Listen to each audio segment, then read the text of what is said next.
Chapter 151. Trap. What's wrong? Bruto asked doubtfully, isn't this fine? There was a splash sound, and his shiny hammer twirled into the yellow-green sewage. The sewage was much stickier than it seemed, and it took 2 or 3 seconds for the hammer to sink. Ah, no worries, my hammer will fly back to me. That's exactly the problem, Ekmund reminded him with a somber tone. A low buzzing sound arose as Bruto's hammer broke through the water's surface, carrying spattering yellow-green liquid, and shot straight towards its owner. No! The dwarf let out a miserable shriek. Stop! You damn hammer! Don't come here! The hammer naturally could not understand its master's call. The magic affixed upon it made it automatically return to the owner's hand after hitting the target, or falling to the ground, or at least fly back to the original position from where it had been thrown. Bruto watched in despair as the hammer drew closer. He raised his shield high, ready to catch the hammer with it instead of his hands. The others had already stayed far away, as no one wanted to get splashed with the fluid. Except for Lancelot. He gauged the distance, thrust his long sword out, and precisely tapped the head of the hammer while simultaneously, an air current burst forth around him, blowing back all the forward spraying liquid. With a clank, the hammer fell to the ground, leaving a small pit. This powerful weapon still had disgusting slime on its surface, adorned with some suspiciously used cloth strips, which caused the dwarf's features to twist in pain. Alamir! Bruto sought some help. Can't you conjure up clean water out of thin air? I need that now. The divine arts bestowed upon me by the goddess aren't to be used for such things. The elf priest firmly refused. It does seem a bit sacrilegious, and it might make him lose his divine ability. Paladin shook his head. I'll do it. I have just the spell for this. The scholar extended his hand into the magic container on his back, which ensured he could always immediately find what he needed.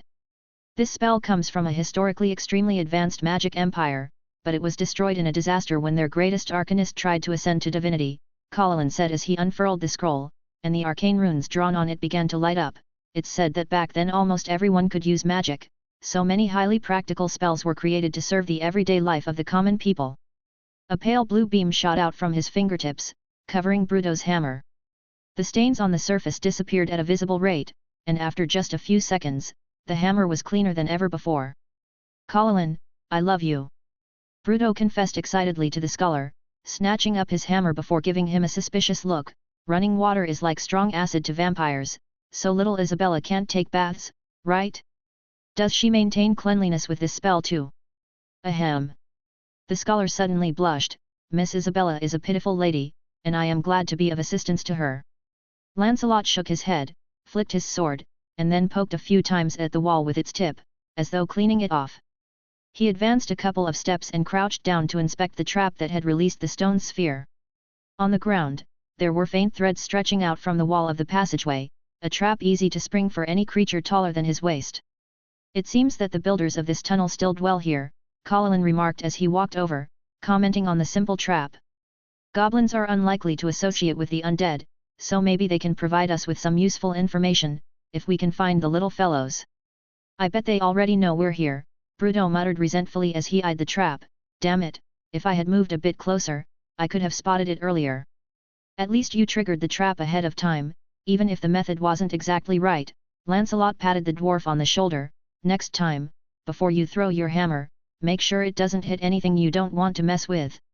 The group continued on, this time spotting several traps in advance, including rocks falling from the ceiling, spear tips suddenly shooting up from the floor, and crossbow arrows firing from small holes in the wall. After Kola failed to disarm a trap for the second time, it was left to Bruto to deal with them, using the method of holding up his shield and stepping directly onto them. After a few more turns, they came to a fork in the road. A drainage channel bent in one direction, while an uncharted tunnel pointed in another. Look there! Bruto pointed to the interior of this passage, his dwarven dark vision allowing him to clearly see what the elf priest's hammer did not illuminate. The passage was filled with activated traps, the walls and floor studded with crossbow arrows and daggers. However, lying deeper inside was a humanoid corpse. They ventured cautiously forward, and upon inspection found that the body was riddled with weapons and indented from stone impacts, clearly having endured several rounds of traps before falling. I fear these traps were not the cause of death, Paladin said as he held a bracelet covered with arcane runes. A ghostly silver hand appeared out of nowhere, turning over the face-down corpse, revealing a dagger embedded in the chest of the body. Kola's potion was still effective, but everyone still caught a whiff of a strong stench. The corpse was extremely swollen, having seemingly been soaked in water for a long time. Its entire front had been cleanly consumed by maggots, and the organs in its chest and abdomen were long gone, leaving only the dark, water-logged bones. Just as the scholar had suggested, this body had died long before. Some force had made it rise again, and then it had blindly walked into these traps until severe damage prevented the evil power from maintaining its activity. I guess Agamemnon isn't the only one with zombie problems, Bruto suddenly yelled into the depths of the cave. Goblins! I know you're listening, tell us what's going on with these zombies. The sound echoed through the caves, seemingly traveling far, but met with no response. If you don't come out, I'm going in. Bruto continued to shout. Still nothing stirred, so the dwarf started heading inside recklessly. Lancelot watched his hasty actions with some helplessness, but did not stop him. He first stepped on a pressure trap, and a stone sphere as large as the dwarf's head fell from above, shattering against Bruto's helmet. The dwarf merely looked up in confusion, then continued walking forward. Next was a tripwire trap, with 3 crossbow arrows shooting suddenly towards the back of the dwarf's head, which Bruto blocked by turning around with his shield. Nice try, the dwarf commented, now are you willing to talk? Again, there was no response. Bruto shrugged his shoulders and then did something that left everyone dumbfounded, he raised his shield and began to sprint forward as fast as he could. The abyss has obviously affected his brain, Lancelot shrugged helplessly, and quickly followed after him. Chapter 152. Arrows, throwing knives, and explosions were left in Bruto's wake. The traps seemed designed specifically for slow-moving targets like zombies, yet the dwarf charged through like a bull in a china shop, smashing everything to smithereens. Wahahaha! This is too much fun! Bruto laughed wildly as he sprinted forward, with the occasional trap that did hit him failing to penetrate the fatherly brand of dwarf heavy armor produced by Master Berend. That is until he stepped on what appeared to be an ordinary suspension bridge. The bridge was engineered to barely support the weight of 1.5 kobolds, roughly 60 pounds, while the armor on the dwarf alone approached that weight. The seemingly sturdy bridge snapped violently the moment Bruto's right foot touched it, and the furiously charging dwarf had no time to respond before plummeting downward. Lancelot's figure flashed, and he dashed from dozens of feet away to right behind Bruto, grabbing the dwarf's left ankle in an instant. Ah! Bruto let out a frightened scream, yet what really fell was only his toad-shaped helmet. Lancelot, thinking the dwarf might have encountered some problem, quickly peered down, only to find Bruto with his eyes tightly shut, unharmed. Stop yelling, I've got you, said Lancelot, annoyed. If you had established even a bit of a fearsome image in the hearts of those kobolds just now, it's completely ruined, Ekman's voice came from behind. Ah! It was only then that Bruto realized he hadn't actually fallen down. How did I?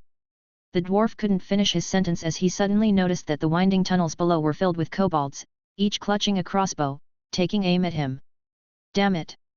The sound of springs releasing filled the air, and a multitude of gleaming projectiles flew towards him, looking like a sky full of stars flipping upside down.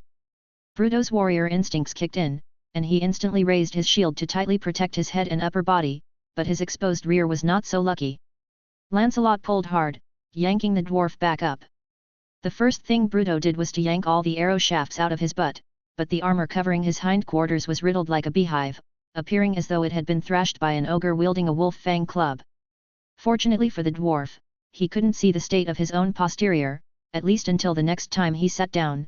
He would remain blissfully unaware, otherwise, Bruto would undoubtedly charge out in a rage, aiming a kick at the rear of every last kobold below. Seeing their attack had failed, these timid and desperate kobolds immediately thought of fleeing, but Lancelot's timely shout stopped them. Stay put! The voice, infused with true chi, carried an intimidating power, and many kobolds were so scared that they froze on the spot, trembling and unable to take a step. Right then, everyone had reached the edge of the cliff, sizing up the kobold city below.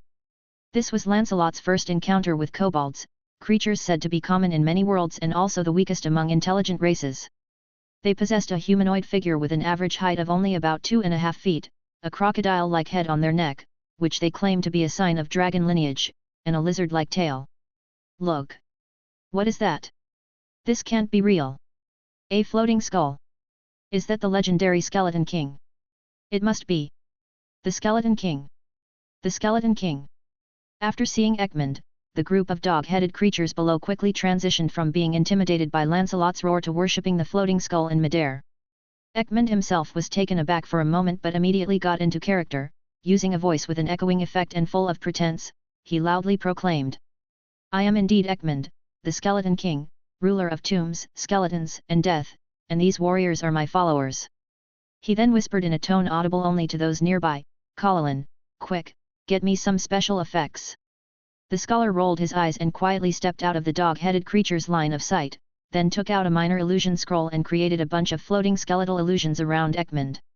This was just a level 0 trick with no limit to the number of times it could be cast per day, so the scholar continued to produce some faint, ethereal choral special effects, making the image of the skull head more convincing. When it came to creating illusions, Paladin was very skilled, and the duration of the spell was only a few seconds. The small brains of the dog-headed creatures, dumber even than the average human civilian, were completely unable to see through the essence of these illusions. Who is your king? Have him come and talk to me. Ekmund seemed to be having a lot of fun, while the others all raised their heads so the dog-headed creatures below couldn't see them struggling to maintain their composure. An extremely obese dog-headed creature was pushed forward, appearing highly reluctant but still began speaking with a sense of looming danger. Great Lord of Bones, why have you come to our filthy tunnels? We are a very poor tribe and cannot offer anything of value. Your bits of broken copper and iron are meaningless to me. Ekmund interrupted bluntly, I am here because the boundary between life and death has been broken here. Do you know who has awakened the dead, preventing them from finding the peace of death? Upon hearing this question, the dog-headed king opened his mouth to speak, but his words were immediately drowned out by the shouting of other dog-headed creatures. The big ogre! The big ogre! The blue-skinned monster! 10 feet tall! He's taken over the corpse dumping room. We can't touch the bodies anymore. Faced with the chaotic scene, Ekmund cast a pleading look at Lancelot, who, understanding the situation, once again shouted with a voice filled with true chi. Silence! The effect was immediate, as if the throats of all the dog-headed creatures were clutched, only Lancelot's voice echoing non-stop throughout the tunnel. King, you may speak now. Ekmund said casually, completely unbothered by having Lancelot play the role of his underling. About 3 days ago, a blue-skinned ogre came to these sewers we built and also took over the corpse dumping room, said the dog-headed creature king with trepidation, his eyes constantly stealing glances at Lancelot standing beside him. Corpse dumping room? What is that? No matter where a body is thrown into the sewer, it always gets caught there, and we can go rob those who can't fight back. So much loot. The obese dog-headed creature seemed very proud of this strategy, but then his expression suddenly darkened again, but after that ogre came, not only does he forbid us to go near, but he also makes the dead stand up and wander the tunnels, it's really too terrifying. Chapter 153. That indeed sounds like a very intelligent strategy, robbing bodies also requires quite a bit of bravery, Ekmund praised, and what about those zombies? That blue-skinned ogre made the bodies stand up again, the Kobold King shuddered, these bodies guard the sunk corpse's chamber, preventing us from entering. Some even run out from there, wandering in the tunnels, and they always pass by our doorstep, just as if they have come back to life. But they are still dead, we all know that. We all know that. All the kobolds chimed in unison. Sounds like the original zombies went out of control after exceeding some limit, Paladin murmured softly, but why did they all run to dig into that Typhlin's basement? Who cares why, we'll just flatten that ringleader and that'll be that, Bruto shrugged, that guy can't resurrect himself, can he? Typical dwarf thinking, but quite reasonable, Ekmund commented. Then he turned to the fat kobold, my followers and I will put an end to this, blue-skinned ogre's evil, send us your smartest, most cunning, fearless warrior to lead us to that sunk corpse's chamber, and he shall witness my power. The Skeleton King said a lot with a god's tick-like tone, but the group of kobolds below looked at each other without moving, clearly, the standards Ekmund set were a bit too high. Just give me someone who knows the way, Ekmund threatened the Kobold King, or else you can take us there yourself. No. The fat kobold screamed in fear, grabbing a guard by his side, it'll be you. Once a target was set, the kobolds swiftly sprang into action. They almost seemed to take malicious pleasure in grabbing their poor kin and then, working together, they threw him over. The pitiful representative, who was screaming all the while, hardly touched the ground before he tried to run, but was quickly pinned down by the agile dwarf who stepped on his tail. Very good, we will go and deal with the big guy in that sunk corpse's chamber, and then you can continue to rob the bodies there. Ekmund maintained his inscrutable persona, slowly floating backwards, disappearing from the kobold's sight. Then his demeanor suddenly changed. Excellent, now we have a guide. I've noticed that you seem to have quite a talent for playing the charlatan, Lancelot remarked, then crouched in front of the trembling kobold, and said softly. Look at me. His voice carried a special magic power, compelling the kobold to obey involuntarily. Very good, do you have a name? How do others call you? Everyone calls me Taka, the kobold stammered, feeling an immense pressure from the human in front of him, even more so than from the real skeleton king beside him. I need you to lead us to that sunk corpse's chamber. You won't be in any danger, and if there's any battle on the way, you just need to hide to the side. Lancelot took out 2 beautiful malachite gemstones from his chest, placing one in the kobold's hand. Look at this, do you like it? The kobold was almost instantly captivated by the gemstone in his hand. Just as Lancelot had guessed, any race adept at digging has an innate frenzy for gemstones, and of course, the kobolds themselves believe it is because of their dragon race lineage. This poor race would not miss any clue that could prove they were also dragon descendants, only by this could they temporarily ignore the harsh reality of being at the bottom of the food chain. He reached for the other gemstone involuntarily, but Lancelot quickly withdrew his hand. You will get the other one after you've taken us to the place, Lancelot promised him. The gnoll got up with a disgruntled look, then caught sight of the completely destroyed traps. These, well. Bruto was somewhat embarrassed, we've dealt with the zombies, so you won't be needing those traps for now. Taka is not in charge of setting traps. The gnoll said something out of the blue, perhaps implying he couldn't care less about the traps being destroyed. Everyone followed the gnoll outside, with Kola asking curiously, Taka, how far is it to the corpse sink from here? Half-breeds have no right to speak to those of the dragon race. The gnoll's response was very intense, and he showed a look of utter disdain for Kola. Answer her question. Lancelot's tone carried no threat, yet it involuntarily made the gnoll shiver. It'll take about as long as it takes a candle to burn down. The gnoll replied very reluctantly, his eyes never looking at Kola, persisting in his prejudice in this manner. Doesn't sound too far. Bruto shrugged his shoulders, who knows what their candles are made of. The group returned to the crossroads and continued down the path with the water channel.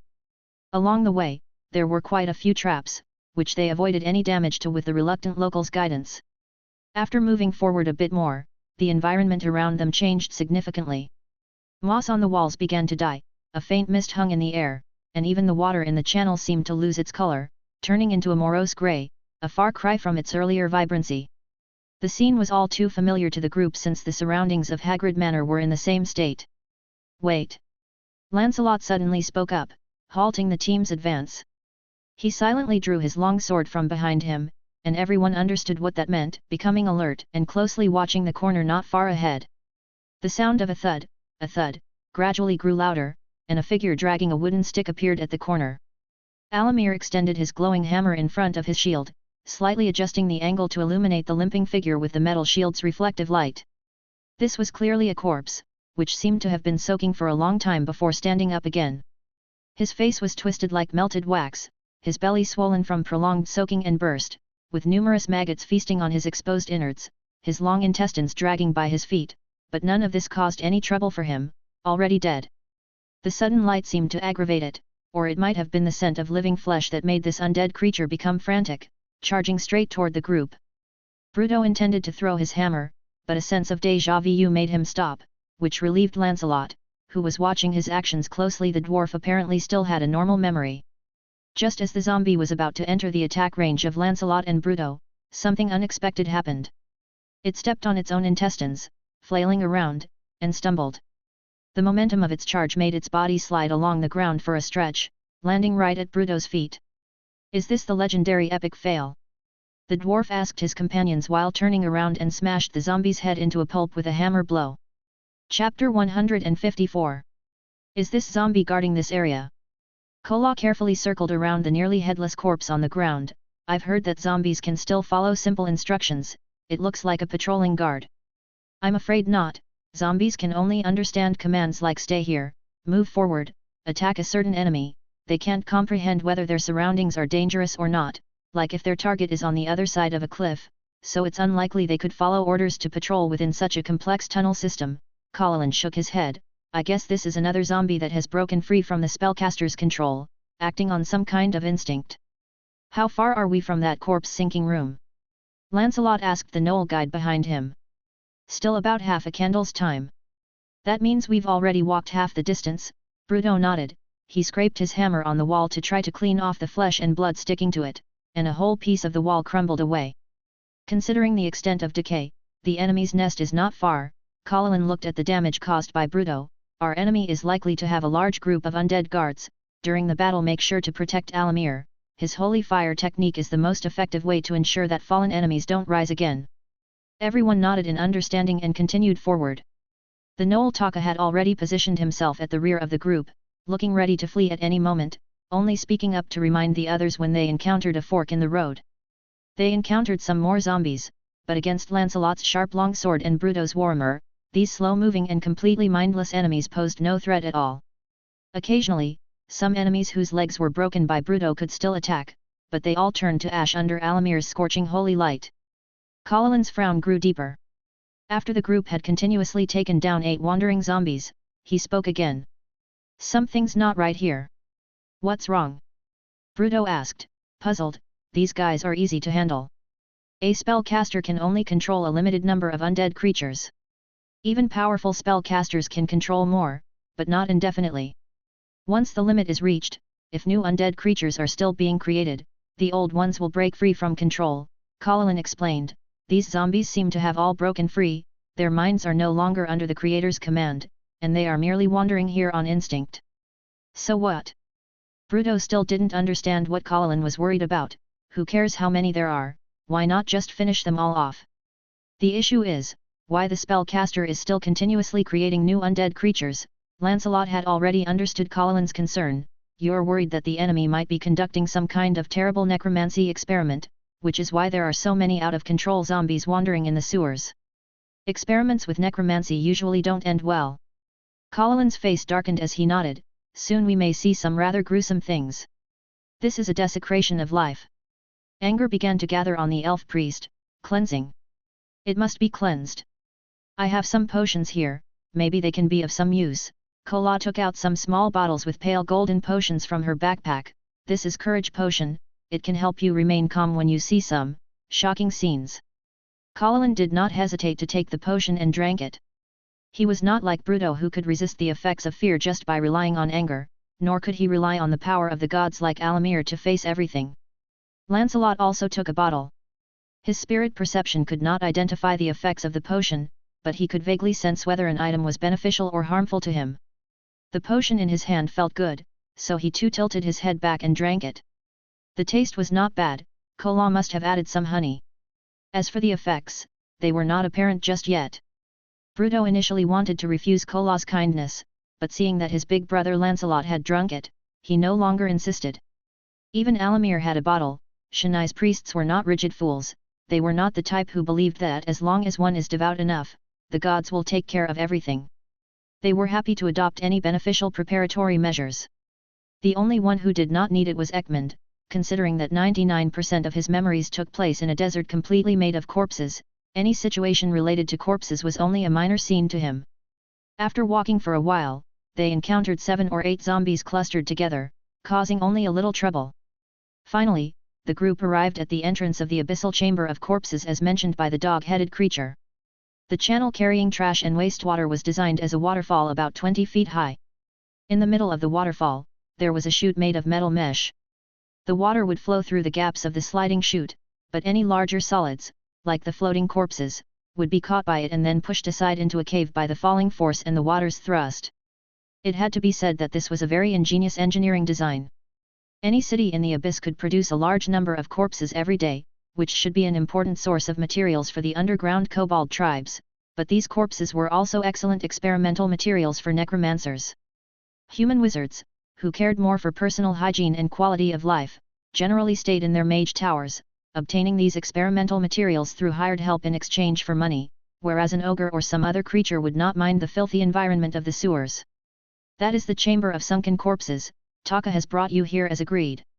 The dog-headed creature pointed to the side path beside the channel and then looked at Lancelot with expectant eyes, but dared not to speak up to claim the promised reward. You did very well, and you were very brave. Lancelot took out another turquoise gemstone and handed it to the dog-headed creature.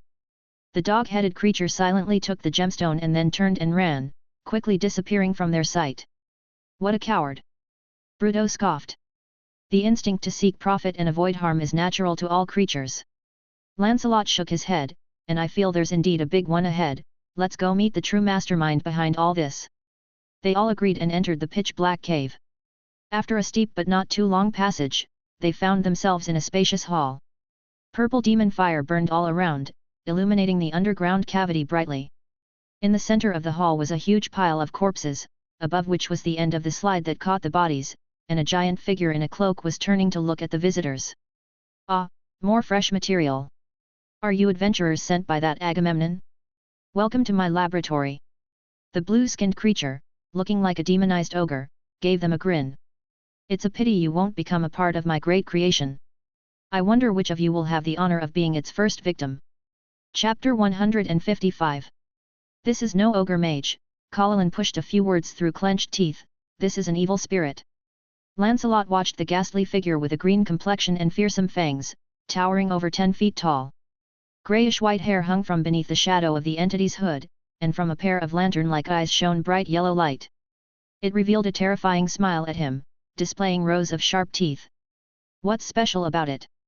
Lancelot's lips barely moved, his voice resonating directly in Paladin's ear. Don't let it cast any spells. You must have many questions, the ghost cackled sinisterly, feel free to ask. I don't mind enlightening you. His words cut abruptly short because Lancelot had charged at him like a wraith, trailing dense after-images. He swung frost-slash high above his head. Even Bruto and the others didn't react in time. Wasn't the norm to announce one's own name, clear up all questions, and then start the fight? Wasn't Lancelot supposed to be a knight, then why did he just rush in? Indeed, honor held a very important place in the knight's creed. They sought to defeat opponents fairly, but the war taught Lancelot to apply this rule only to those who shared a sense of honor. Against an evil being that lurked in the city sewers, creating the undead to attack taverns and inns, slaying the foe was the greatest honor. As for the enemy's schemes? Who backs them? What is this so-called grand creation? Those were not his concern. Their goal was merely to obtain information about the succubus Paladin, avoid getting entangled in other troubles as much as possible, not to ferret out every shadow behind evil deeds. Though it might seem disheartening, this was the abyss, and they themselves needed to keep a low profile. Despite Lancelot's swiftness, there was still some distance between them, and the ghost managed to draw a large cleaver from beneath its expansive cloak in time to attempt to counter Lancelot's attack. This was the first mistake it made today. The force transmitted from the human knight's longsword was unimaginable, striking the giant off balance and causing it to stagger backward. Naturally, Lancelot wouldn't miss such an opportunity. He quickly followed up with a horizontal sweep aimed at the opponent's abdomen. The ghost desperately tried to block Lancelot's pursuit with its weapon, but its unsteady stance offered no match for the charging knight. Lancelot effortlessly swatted away the weapon and then sliced a huge gash across the ghost's green belly, spilling purple blood and fragments of viscera. The ghost let out a piercing scream as it thrust itself backwards with full force, narrowly evading Lancelot's subsequent thrust. But something beyond its comprehension happened.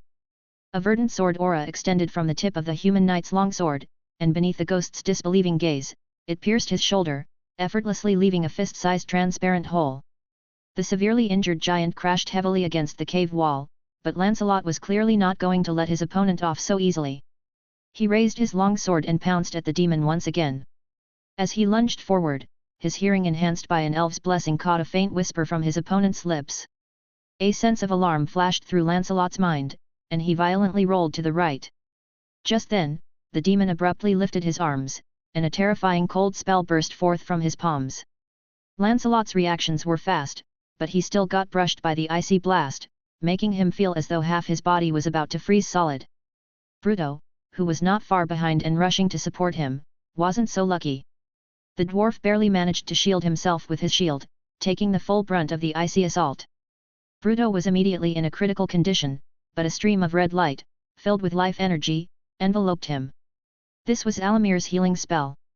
Seeing the urgent situation, the priest had directly used his third circle spell slot to cast this divine art. The effect of circle up casting was significantly evident, as the surge of life energy flowed into Bruto, quickly stabilizing the dwarf's injuries. But that wasn't all. Bruto immediately pulled a potion from his belt and gulped it down in one go. That was a healing potion prepared by Kola in advance. As adventurers, how could they face off against villain bosses without the help of these items? Meanwhile, Lancelot, who had gotten up from the ground, circulated his energy slightly and expelled the chill from his body. He looked up at his enemy to see the wounds on the demon healing rapidly, and the enemy was muttering, seemingly preparing to cast another spell. However, 3 blue-white orbs flew from the distance and interrupted his casting. These were magical missiles released by Paladin, a mere first circle spell, hardly stronger than a blow from Bruto's hammer, but the spell's trait is that it never misses and causes force damage. This means that without prior protective magic, the spell would directly interrupt the target's casting, which was exactly Paladin's intention. The demon, whose spell casting was disrupted, let out a furious shriek, but he no longer had the luxury of thinking about how to retaliate against the hateful spellcaster, for Lancelot was already upon him. With no room to retreat, the demon steeled himself and swung his claw directly at Lancelot's sword blade. As long as his hardened claws could block the opponent's weapon for a moment, his other claw could tear the despicable human to shreds. Even if he lost an arm in the process, it didn't matter, he would soon regrow it, while his opponent certainly didn't possess such potent regenerative abilities. Lancelot easily saw through his opponent's intent. On the battlefield, desperate enemies often hoped to trade their own death for a severe injury to him, but that scheme had worked only once, a long time ago. Since then, Lancelot never allowed the battle to develop as the opponent wished, and today was no different. His thunderous charge convinced the demon that a clash of absolute strength was imminent, but in the moment of crossing, Lancelot's figure twisted eerily. The blue-skinned, white-haired giant swung its claw, only to tear through an illusion left over in his retina. In that instant, Lancelot seemed to vanish, but that was only because he was too fast, the bystanders couldn't keep up with his pace. When his comrades not far away realized the human knight had already repositioned to the enemy's side, Lancelot's long sword had already slashed at the demon's waist. His movement was so swift, yet time seemed to slow down in that moment. Everyone watched clearly as Lancelot's sword, glowing with a green light, slowly cut into the giant's abdomen, inch by inch, bisecting the terrible opponent at the waist. Chapter 156. The blue giant's body was severed in half, and it rolled forward under the force of inertia. But a shocking scene unfolded. Despite appearing to be in great pain, the demon that had been cut at the waist evidently had not died yet.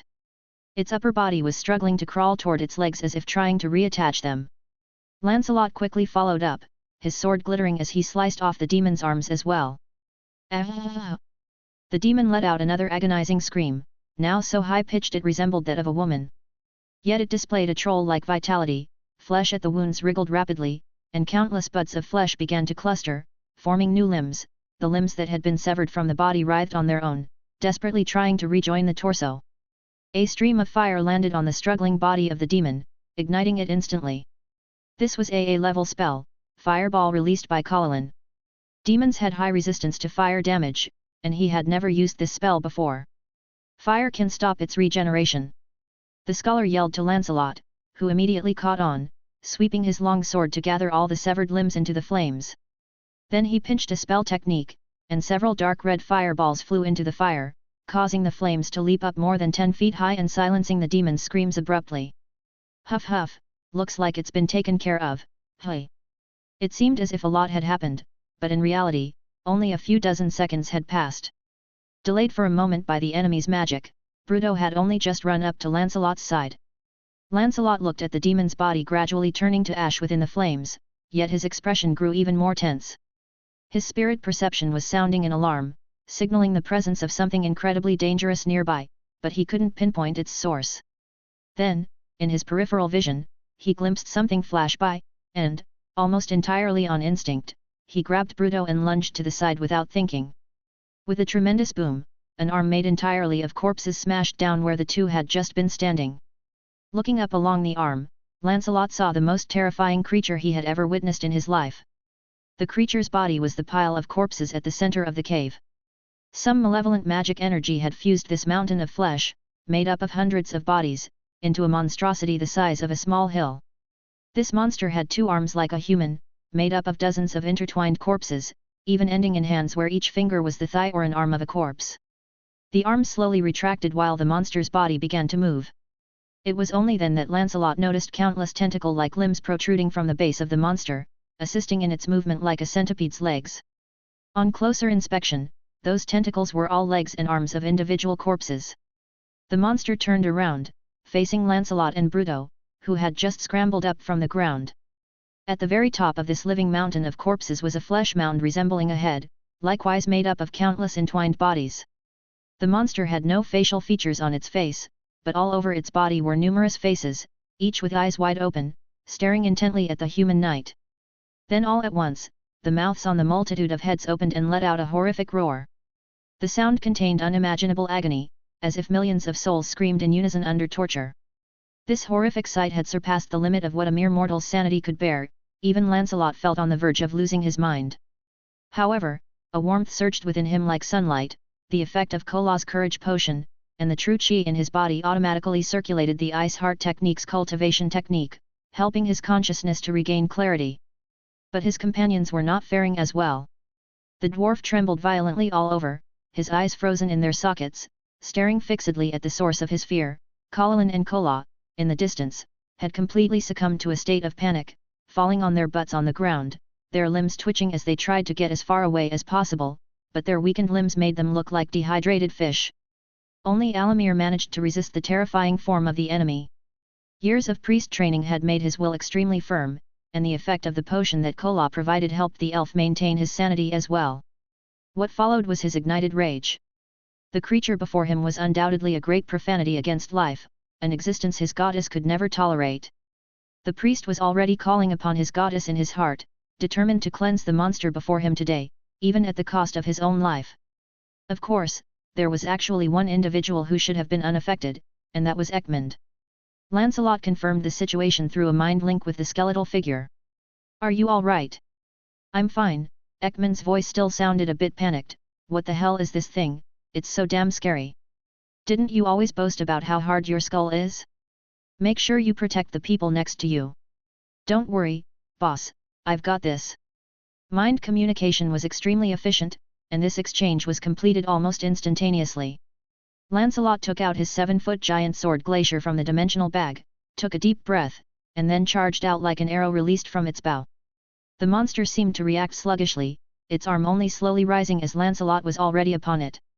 Leveraging the momentum of his charge, Lancelot's overhead slash was immensely powerful, the blue glowing blade cutting into the creature's huge body like a knife through butter, leaving a terrible wound from which several severed bodies fell out, turning to ash upon hitting the ground like burnt wood.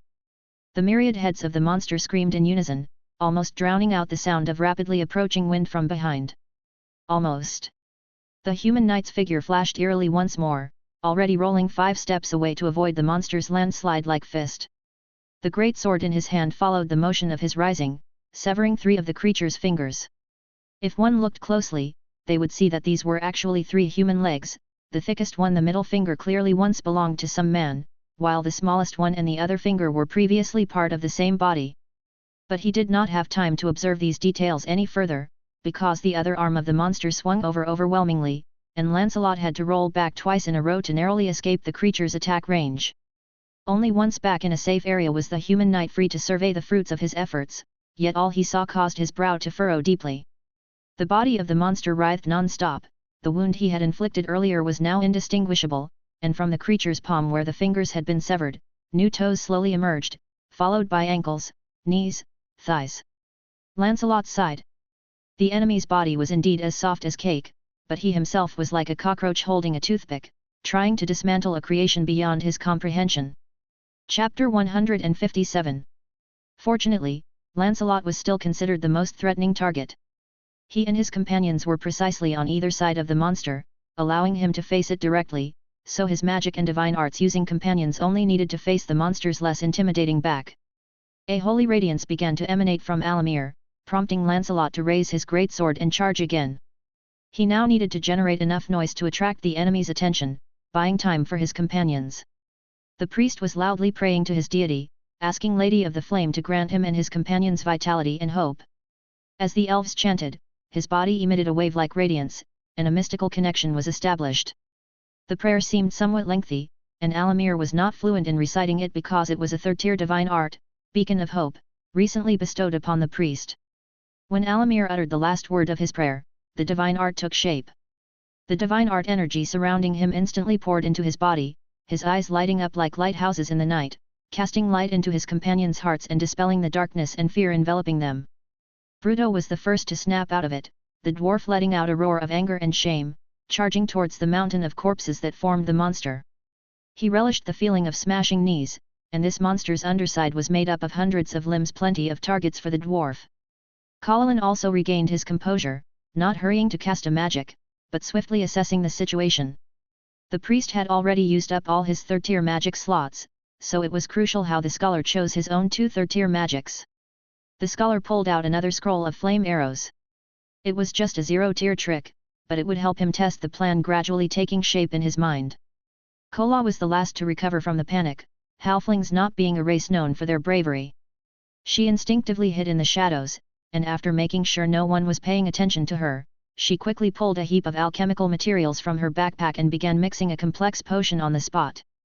On the other side, Lancelot charged again at the feet of the enemy. The monster's arms, made up of corpses, kept swinging to squash him, but Lancelot used agile movements to dodge the devastating blows repeatedly, leaving 1 or 2 giant wounds on the monster's body or arms. Lancelot's activity created a good environment for Bruto's footwork, the dwarf focusing single-mindedly on smashing the limbs and thighs supporting the monster. The enemy seemed completely oblivious to the damage caused, but as the number gradually accumulated, the monster's movement speed slowed down bit by bit. A fire arrow shot from Paladin's hands, easily hitting its huge target due to the enemy's size. The scholar watched intently the effect of his magic. He first confirmed that the enemy was not immune to fire damage. The area hit by the magic burst into flames, and dozens of hands reached out from the monster's revolting body, desperately slapping at the flames until they finally snuffed them out. Bruto! Move faster! Paladin shouted loudly, seeing the result he wanted. Lancelot didn't know what Paladin's plan was, but he knew that the scholar's magic was their best hope to prevent the battle from turning into a war of attrition. He continued to focus on inflicting maximum damage on the monster, but whenever he rolled to dodge an attack, his great sword would follow through, cutting several limbs into 2. On the other side, Kola finally completed her potion making. She first drank a bottle of earthy yellow potion, her body swiftly enlarging until she was as tall as Paladin, her weapons and armor transforming along with her, mimicking the effects of the enlarged spell. She then drank a bottle of light blue potion, which didn't cause any changes to her appearance, but effectively granted her an effect similar to Cat's Grace, significantly boosting her agility. Finally, she took out a bottle of a translucent potion fiercely bubbling with gas. This was a mutagen that only alchemists could use themselves. It could increase the alchemist's physical strength temporarily, but it would affect their minds during its effectiveness. Kola's last usage of this potion hadn't resolved the trouble she'd faced before. Hopefully, she'd be luckier this time. The halfling tilted her head back and swallowed the bubbling potion. The potion was absorbed as soon as it touched her throat, not even getting a chance to reach her stomach. Kola's pupils sharply narrowed to thin lines, then quickly expanded to fill her entire eye sockets. White mist shot out of her nostrils, her muscles bulged as though filled with air, and the veins under her skin thickened like fingers. The halfling let out a stifled roar, charging forward like an unsheathed sword, her 2 cold iron daggers, now more like short swords, whirling above and below, quickly severing limbs everywhere. Ha ha ha! You still have this trick up your sleeve? Bruto laughed loudly, let's see who's faster. Meanwhile, Paladin kept casting the same spell, the first-level magic grease spell. This spell could summon a large patch of grease, making anyone who walked over it slip. However, Paladin did not try to make the mound-like enemy fall over, instead, he spread the large blobs of grease over the enemy's body. The enemy disregarded the grease poured over it completely. The nearly mindless beast didn't even realize it was under a spell attack. After using up the first-level spell slots, Paladin started to cast the second-level magic web, another control-type spell, but he merely covered the giant stack of corpses with webbing, blocking the gazes fixed on them without seeming to have much other effect. But Paladin knew personally how flammable these webs were. The last time, Phil had thrown a bomb at the beard demons trapped by the webs and found out. At the same time, the 3 close combat companions also achieved considerable results, severely damaging the monster's arms and legs that protruded like tentacles. It was nearly incapacitated from turning around, merely striking madly at the elusive Lancelot. The human knight caused the most considerable damage. Giant sword Glacier in his hands was like a mobile meat grinder, and the entire front of the monster looked like a hillside just after a mudslide, covered with dire wounds far too fresh to heal. Only Ekmund remained stationary, understanding that his size wasn't suitable for attacking such an enemy. But what if he used an enlarged spell like the halfling? The skull promptly stopped itself from continuing with such a risky idea. The task Lancelot had entrusted to him was clear: to protect the scholar and the priest, the two spellcasters, a directive he strongly agreed with. Staying in place was fine. Just look how focused Paladin was, it wouldn't do to have his spells interrupted. Chapter 158. Magic power ceaselessly flowed through the scholar's body as he cast one second circle spell after another, all used to cast the web technique.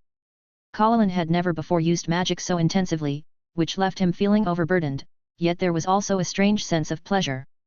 Once the last of his second circle spell slots had been expended, the scholar knew the preparations were complete. It was time to deal with the enemy.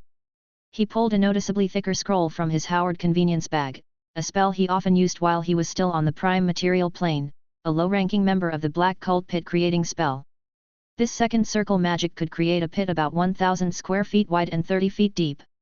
And since he had gained the ability to cast third circle spells, as part of his daily practice, he had tried to upgrade all of his second circle spells into circle upcast versions, with mixed results. The pit creating spell was one of the more successful attempts, resulting in the visibly sturdier scroll now in his hands. With an inexplicable excitement, Paladin unfurled the scroll, his gaze sweeping over the dense arcane symbols, and his spirit began to draw magic power from the void. The runes on the scroll lit up one after another, and powerful arcane energy started to converge in Paladin's hands. The monster seemed to sense something and attempted to attack this troubling source, but Bruto and Colas' hard-fought distractions made turning around immensely difficult, while Lancelot also burst forth vigorously, his great sword dancing in a whirlwind, firmly entangling the enemy. After nearly a minute, Paladin finally completed this immature spell. His eyes glowing with a blue radiance, he intently stared down the enemy and, with a wave of his hands, released the potent magic energy. The scholar's strength suddenly depleted, and he almost collapsed, but Ekmund came over in time to hold him up. Paladin didn't have the chance to express his gratitude as he shouted to his companions still engaged in the fierce battle. "Back away!" There was no need for a specific reminder as everyone was keeping an eye on his actions. The three quickly retreated the moment the magic was released. Above the mound of corpses, a giant shovel illusion appeared, swinging wildly in the air. Following the motions of that illusion, a large pit appeared on the ground, and the monster began to sink little by little until only its top remained above the surface. The creature tried to extricate itself from the pit, but its arms were incapable of lifting its massive body. It flailed in anger at the people around it, but the three who had just been grappling with it were now standing far away, beyond the reach of its flailing limbs. "Wow, this is like fighting a house," Kola said, panting by the side, her voice sounding much deeper than when she was shorter. "We spent half the day making a dent in the wall, and you've just demolished its foundation. What do we do next?" asked Bruto, looking towards Paladin. "It doesn't seem like it can climb out. Can we leave now?" "No. We must cleanse this defiled being," Alamir exclaimed in dissent. "I want to use the holy fire technique to reduce it to ashes, bit by bit." "There's no need for holy fire to turn it to ashes," Paladin said with a smile, pulling another scroll from his pack. "Ever since I got the ability to cast third circle spells, I've wanted to try this quintessentially mage technique, but unfortunately it isn't very effective against most fiends from the lower planes. Does anyone particularly like roast meat?" "Me." Kola raised her hand. "What's wrong?" "I just wanted to say sorry in advance, haha." Paladin made a face, yanking the scroll open. "You're probably going to be unable to enjoy your hobby for quite some time." Magic power surged toward Paladin once more. Lancelot was extremely sensitive to these fluctuations, such that he could immediately confirm it was a spell related to fire. After all, he too was a cultivator in possession of a fire spiritual root. Also a third circle magic, this technique was cast much quicker than Paladin's original creation. In less than the time it takes for 3 breaths, Paladin had completed the spell, creating a basin-sized fireball that whooshed toward the monster trapped in the pit. This was the iconic technique of arcane casters, a spell that a magic apprentice must master before leaving the academy. the ultimate answer to most problems across the multiverse, the fireball technique. The scorching fireball exploded above the monster, the blast wave sweeping through every corner of the monster's body, instantly igniting the greasy cobwebs and corpses. The entire mound of corpses began to burn intensely, with the accelerants Paladin had prepared beforehand performing to 1000% of their effectiveness. Countless heads of corpses screamed in unison, a sound so full of agony that it was unbearable. Even Lancelot covered his ears, and the others had long since run out of the cave. Apart from that harrowing scream, the odor in the air was enough to make them nauseated. Not because it smelled awful, quite the opposite, in fact it smelled too good, which made them want to stay even less. It was a trial that human reason should not have to endure. Lancelot used his true chi to block his ears and seal his nostrils. These things did not affect him much. The reason he stayed was simply to confirm that the enemy was truly dead. He enveloped himself with true chi, which possessed a natural affinity for flame due to its origins in nature's spiritual energy from the abyss, effortlessly absorbing the terrifying heat.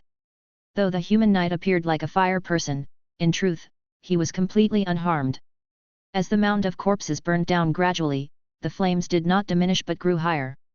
When Lancelot sensed that something was amiss, a terrifying presence suddenly enveloped the entire cave, the formidable pressure it exuded almost making him want to kneel.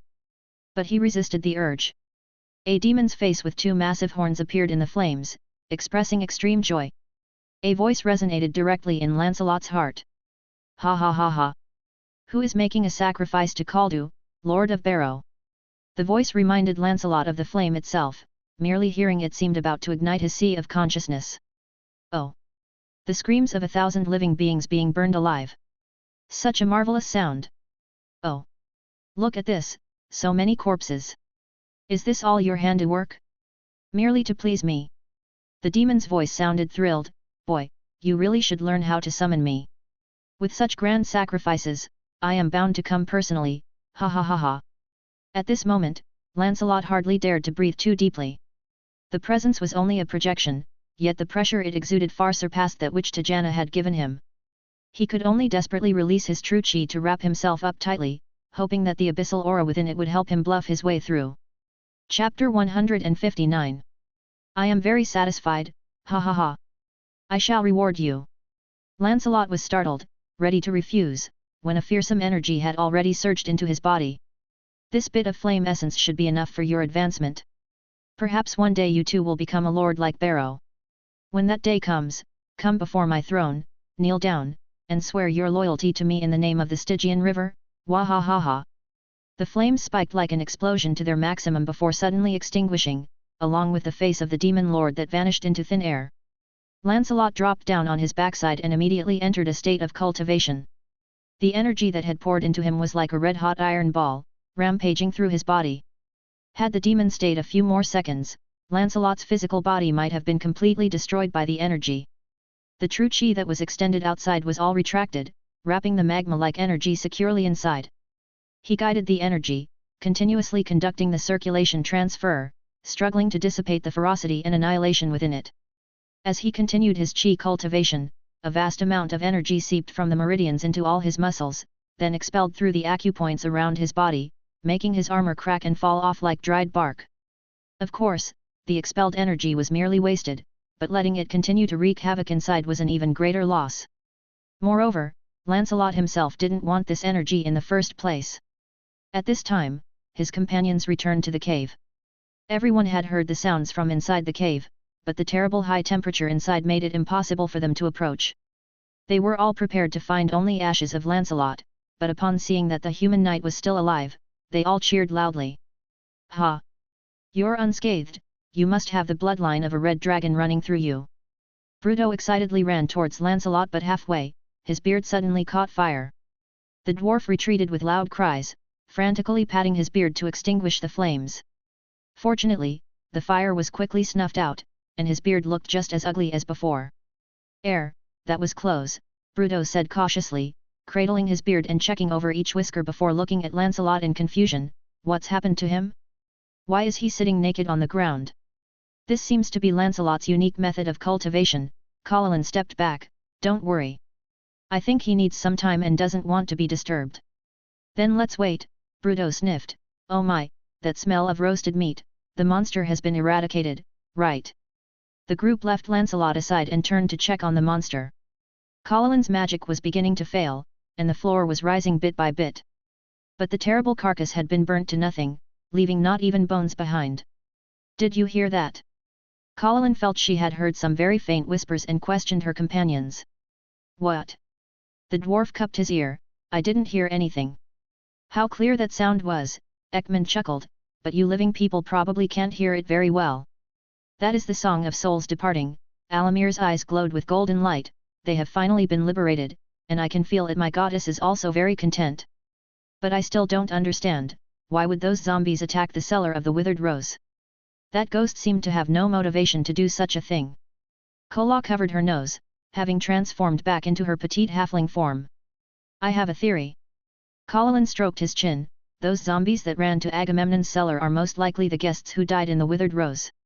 You mean, after these zombies escaped control, they were instinctively driven to return to the place where they died? Alamir pondered for a moment. I've never heard of such a thing, but that must be the reason. But why did they die in that tavern? Only those corpses themselves would know. Paladin shrugged. Such a pity, they all burned to ashes. Are you planning to look into this matter further? As long as that Typhon doesn't water down the beer, he's a good boss. Bruto made a face at Paladin. As for safety in the tavern, I trust my hammer more. Very good, can your hammer watch over my safety now? Paladin yawned, pulling out a roll of bedding from his backpack. I've never released so many spells at once before. It would be great if I could catch a quick nap now. Lancelot is really warm right now, like a furnace. Same here, that mutagen puts a huge strain on the body. Kola also pulled out an identical roll of bedding, which apparently came as a premium with the purchase of Howard's convenience bags. I want to sleep a bit too, just for a while. Oh, you guys are so weak, you really need to train more. Bruto proudly flexed his muscles. Rest easy, and let's hope Lancelot doesn't cool down too quickly. Paladin's snoring answered him. The scholar had full trust in his companions, and he was indeed very tired, falling asleep almost instantly. You all go rest as well. Bruto waved at the others. With me on watch, be at ease. Meanwhile, Lancelot, who was in the midst of chi cultivation, was oblivious to the outside world, but he equally trusted his friends to protect his body. The gift given by the demon seemed to have a mind of its own, constantly trying to change Lancelot's body. If it weren't for his ability to suppress it with his high-rank chi cultivation stage strength, the human knight might very well have turned into something strange by now. After repeated circulation transfers and purging impurities, Lancelot finally transformed it into ordinary true chi, thoroughly taming the wild energy. Although about 70% of the energy was expelled from his body during the process, he ultimately assimilated the unexpected gift safely. He carefully continued guiding the true chi to circulate within his body, gradually absorbing the energy into his danshan. After dozens of repetitions, all the true chi in his body were reharmonized into the danshan, fully amalgamating as one. As someone in the latter stages of the high-rank chi refinement realm, under normal circumstances, there should always be true chi flowing through Lancelot's meridians, like rivers in full flow. But at this moment, even his danshan was half empty, with less than half of the depletion due to battle, the rest spent on absorbing the gift. Once he confirmed that his body had returned to normal, Lancelot slowly opened his tightly closed eyes. Boss, you're awake. Ekmund was the first to react, noticing that the mental connection with his master had been restored. Oh? All better now. Bruto's voice came from behind Lancelot. Kola was saying you would shoot out scorching rays the moment you opened your eyes, burning a hole in me or something. Such nonsense, haha, I never believed it. Chapter 160. That kind of situation is indeed possible, Lancelot chuckled, turning his head to look at Bruto. He immediately noticed that Colin and Kola were sound asleep in their own blankets, while Alamir was immersed in meditation. How long have I been like this? Not too bad, around 3 hours, I guess. Just enough time for me to sort them out again. Bruto caressed the braids made out of his beard on his chest. I think I must thank you for my belt, it truly is a treasure. By this time, the other companions had also roused from sleep or meditation. Alamir looked at Lancelot, his face breaking into a smile. You're awake? How do you feel? Do you still need my healing spell? I've still got several bottles of healing potions here. Kola also raised several red bottles. Thank you, I'm fine now. Lancelot jumped up from the ground, stretching his body. Although the true chi in his dantian was still pitifully scarce, his body had recovered to its optimal condition. Lancelot, what exactly happened here? Paladin asked curiously. We heard some unsettling whispers from outside. That? Lancelot scratched the back of his head. To be honest, I'm quite puzzled myself. Have you ever heard the name Kaldu? The voice proclaimed itself as such. Kaldu. Paladin furrowed her brow tightly. I must have heard that name somewhere, but I can't remember right now. He claimed to be the Lord of Barrow, Lancelot hinted. The Lord of Barrow? Kal. The scholar slapped his palm. I remember now. Kaldu. The Lord of the 21st layer of the Abyss. His title of the Lord of Barrow, does it refer to the Barlow Flame Demon? Lancelot curiously asked. I remember you said that the Barlow Flame Demon is one of the strongest demon forms, each having the strength of a lord level. Could they also have a king like me? Shut. Kaldu is indeed a very powerful Barlow Flame Demon, this is evident from his rule over an entire layer of the Abyss, but the title of Lord of Barrow is self-proclaimed. Paladin shrugged. Even a group like the Dark Cult, which focuses on the Abyss, wouldn't go as far as to inquire about what other Barlow Flame Demons think of Kaldu. But from the information we have, almost no Barlow Flame Demon heeds his commands. These types of demons at the top of the evolutionary chain either become generals in the blood wars or maintain a cautious cooperative relationship with a certain abyssal lord. It seems none of the Barlows are interested in challenging Kaldu's title. That is to say, his power is incredibly terrifying. Lancelot nodded. Next time we come across a big group of zombies, we better not just dig a hole and burn them all. Kaldu seems to think it's some sort of ritual to please him. His face directly appeared in the flames of the burning corpses. Uh-oh, Paladin's complexion turned pale in an instant. So that's the cause of the intense heat and whispers? Incredible that you made it out alive. I mean, sorry, I didn't expect it to turn out like this. It seems to have taken me for a common demon worshipper, even bestowing upon me a surge of furious energy as a reward. Lancelot shrugged. I was just trying to neutralize this gift, it wanted to turn me into something else. Did you succeed? Don't worry, I'm still the person you know. Lancelot smiled, pulling out a nightgown from his storage bag and putting it on. Sorry to keep everyone waiting. Let's go back. If Agamemnon's intel isn't up to snuff, we'll just have to rely on Bruto's stomach to make our money back. Haha, leave it to me. Bruto boasted as he patted his belly. Lancelot then noticed that the dwarf's belly had grown a full circle larger than when they first met a few months ago. It's just that he hadn't paid attention because of the beard. Bruto was already taller than the average dwarf, and since they had seen each other every day, he now looked as sturdy as a bull upon closer inspection. Speaking of which, Lancelot approached Bruto with ill intent and picked him up before the latter could react. Whoa, whoa, whoa. What are you doing, Lancelot? Measuring your weight. The human put the dwarf down and quickly ran off. At least 300 pounds, how much do you eat every day? From now on, we'll have to double your food expenses. At least 100 pounds is the weight of the armor and weapons.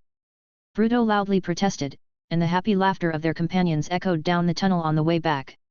Although they lacked a guide on their return, it was no problem in the face of Lancelot's strong memory. In fact, he noticed several pairs of prying eyes in the shadows, those of the kobold scouts. These local residents silently helped them disarm traps along the way, so Lancelot was happy not to have to deal with them again. When the group crawled out of the basement of the Withered Rose, the two mercenaries hired by the tavern owner looked very upset, realizing that they would probably have to look for another job soon. It was nearing midnight, but the tavern was still exceptionally noisy. They walked straight to the bar and demanded their reward from Typhon the innkeeper. Oh my god! You guys really smell! Agamemnon looked somewhat surprised, but at the same time, he deftly took out a can of cheap perfume from under the table and sprayed it into the air. Special. Let me guess, you've been gone so long, you must have solved my problem, right? You promised us free drinks, now bring out the mead. Bruto slammed his arm on the table. Right now. We've taken care of the guy who woke up the zombies, Lancelot shrugged, but you better change your way of disposing of the bodies, otherwise, I can't guarantee that nothing like this will happen again. The innkeeper's face turned slightly red. What do you mean? We suspect that the zombies were already dead in your tavern, Paladin explained. The one who woke these bodies was a ghoul, also called an ogre mage. This guy has been conducting evil necromancy experiments, and some zombies got out of its control, driven by instinct to return to the last place they stayed in their lifetime. Just then, a commotion of tables and chairs being knocked over erupted behind them, followed by a loud roar. "You reeking vermin! How dare you threaten me? Die!"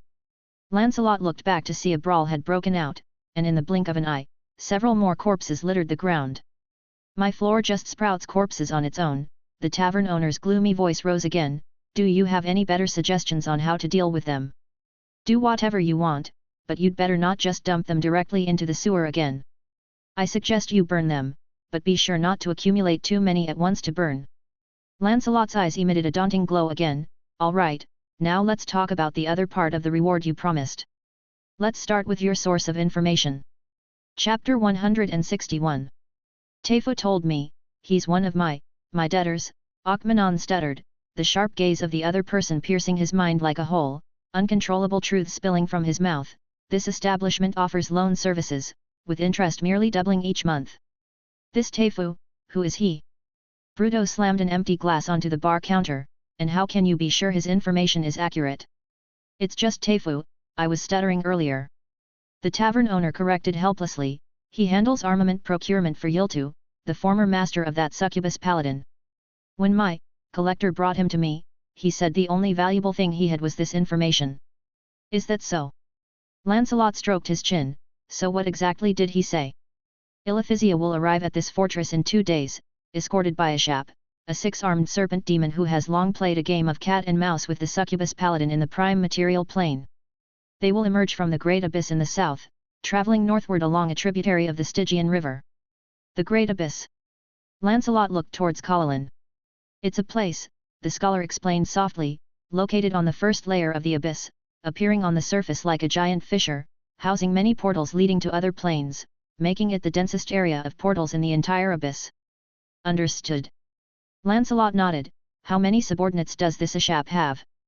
"Her retinue includes at least 2 succubi, 12 berserk demons, and more cannon fodder." The expression in the Typhloon owner's eyes mocks.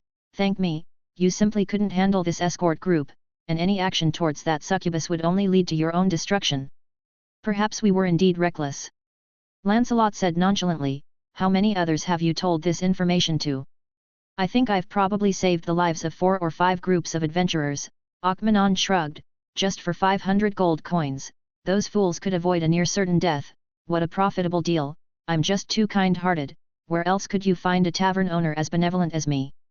"What about those adventurers you sent into the sewers?" Lancelot raised an eyebrow.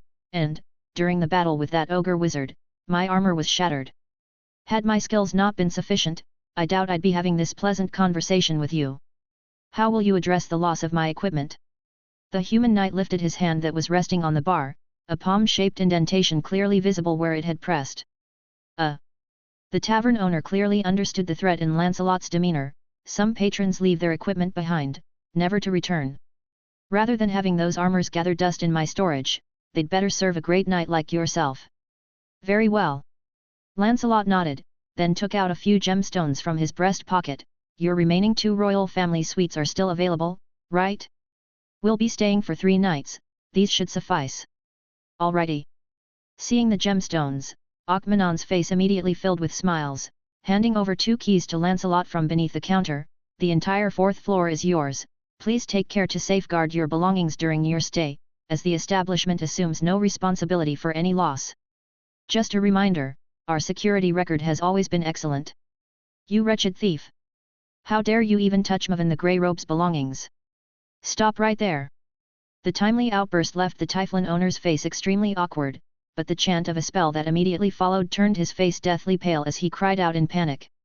"No! Do not cast that spell!" His words were futile. A thick bolt of lightning shot out from the loser's hand, effortlessly creating a basin-sized hole in a thief's back, instantly vaporizing his blood, viscera, and bones. But it wasn't over yet. The lightning bolt continued forward, crashed into the wooden wall of the tavern with a bang, then rebounded at another angle, incidentally turning all the flesh in its path into charred remnants. Screams began to rise from the crowd, but it only made the scene even more chaotic. The lightning bounced several times off the surrounding walls, finally ending in a dramatic fashion. The spell had killed at least half a dozen innocent patrons, and its last victim was the grey-robed wizard himself. "Brilliant," Ekmund commented dryly. The multiverse always has a way of making people pay dearly for their foolishness in the fastest possible time. Why must fools always release bolts of lightning in enclosed spaces? How much do these arrogant spellcasters fear their peers that they cannot even share such basic knowledge? Typhon, the owner, painfully covered his eyes. 2 of the dead guys still owed money. I will remember this incident, Paladin assured Lancelot, who was half shocked, half helpless as he watched the guards drag away the bodies on the ground, while the living had already sat down to continue their drinking and merrymaking, as if this was all too familiar. What a shitty world, Lancelot muttered under his breath, reminding himself never to surrender to this world. I don't want to stay a moment longer. Kola jumped down from the chair. Let's go back and rest, shall we? Everyone nodded in agreement, even Bruto, who was reluctant to part with the wine, stood up, as they were all somewhat uncomfortable with the atmosphere where people could die at any moment. Don't forget to check out the meal menu, it's on the stand to the left of the entrance. Agamemnon called out from behind them.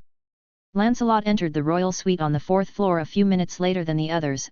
He had raided the tavern owner's collection of lost items in the storage, thus he sported a new chainmail naturally. One couldn't find plate armor there, nor did anything else fit him well. While chainmail was far inferior to plate armor in terms of protection, it was much lighter, allowing him to fully utilize his agility advantage. In fact, Lancelot rarely relied on the protective capabilities of the armor itself anymore. His movement technique was his greatest guarantee.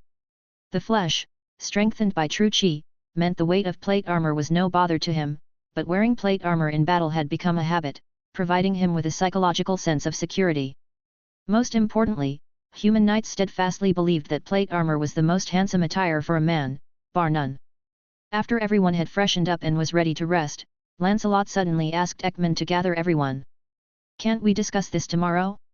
The succubus won't arrive for another 2 days. Bruto yawned as he came in from the next room, but his expression changed when he saw the human knight.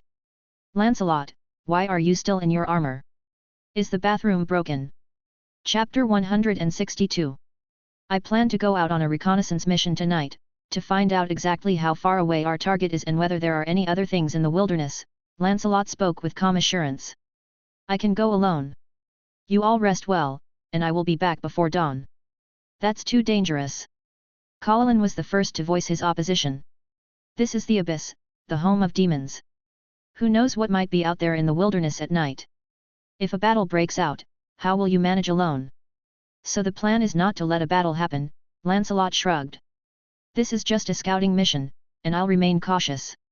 You've all seen how fast I am, ordinary demons won't be able to catch me. Everyone looked around at each other, but nobody spoke. Let's discuss the plans for tonight, Lancelot changed the subject. Don't be fooled by the comfortable surroundings, it's still dangerous here. We need someone to keep watch at night. I've already had enough rest, so I'll take the first watch, Alamir offered firmly. That bit of rest just now was enough for you? Kola asked in surprise. We elves rest through meditation, and it's twice as efficient as your way, Alamir explained. Of course, it would be great if someone else could join me. Having 2 on watch is a bit safer. I'll do it. Kola cheerfully volunteered. I had a decent snooze just now and still feel quite alert, and I need to prepare some potions for upcoming use anyway. We left in such a hurry this time. When you're done, wake me up to take over. I need to make some scrolls, Paladin also spoke. Bruto hasn't rested yet, so you don't need to get up tonight. I need to catch some sleep too, Ekmund said with a yawning sigh. You can swap out for me on the last shift. You need sleep as well. Lancelot looked curiously at the skeleton head. Aren't you an undead creature? Don't know why, but I just do, Ekmund rolled his eyes.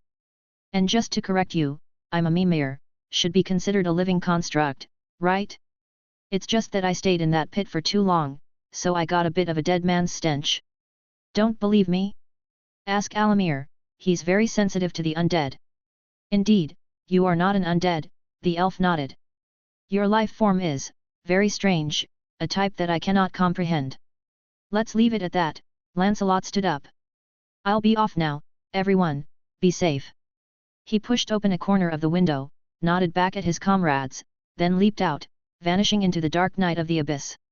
I hope one day I can be like him, treating the abyss as if it's just an ordinary wilderness to stroll through, Bruto mused, while the others silently agreed.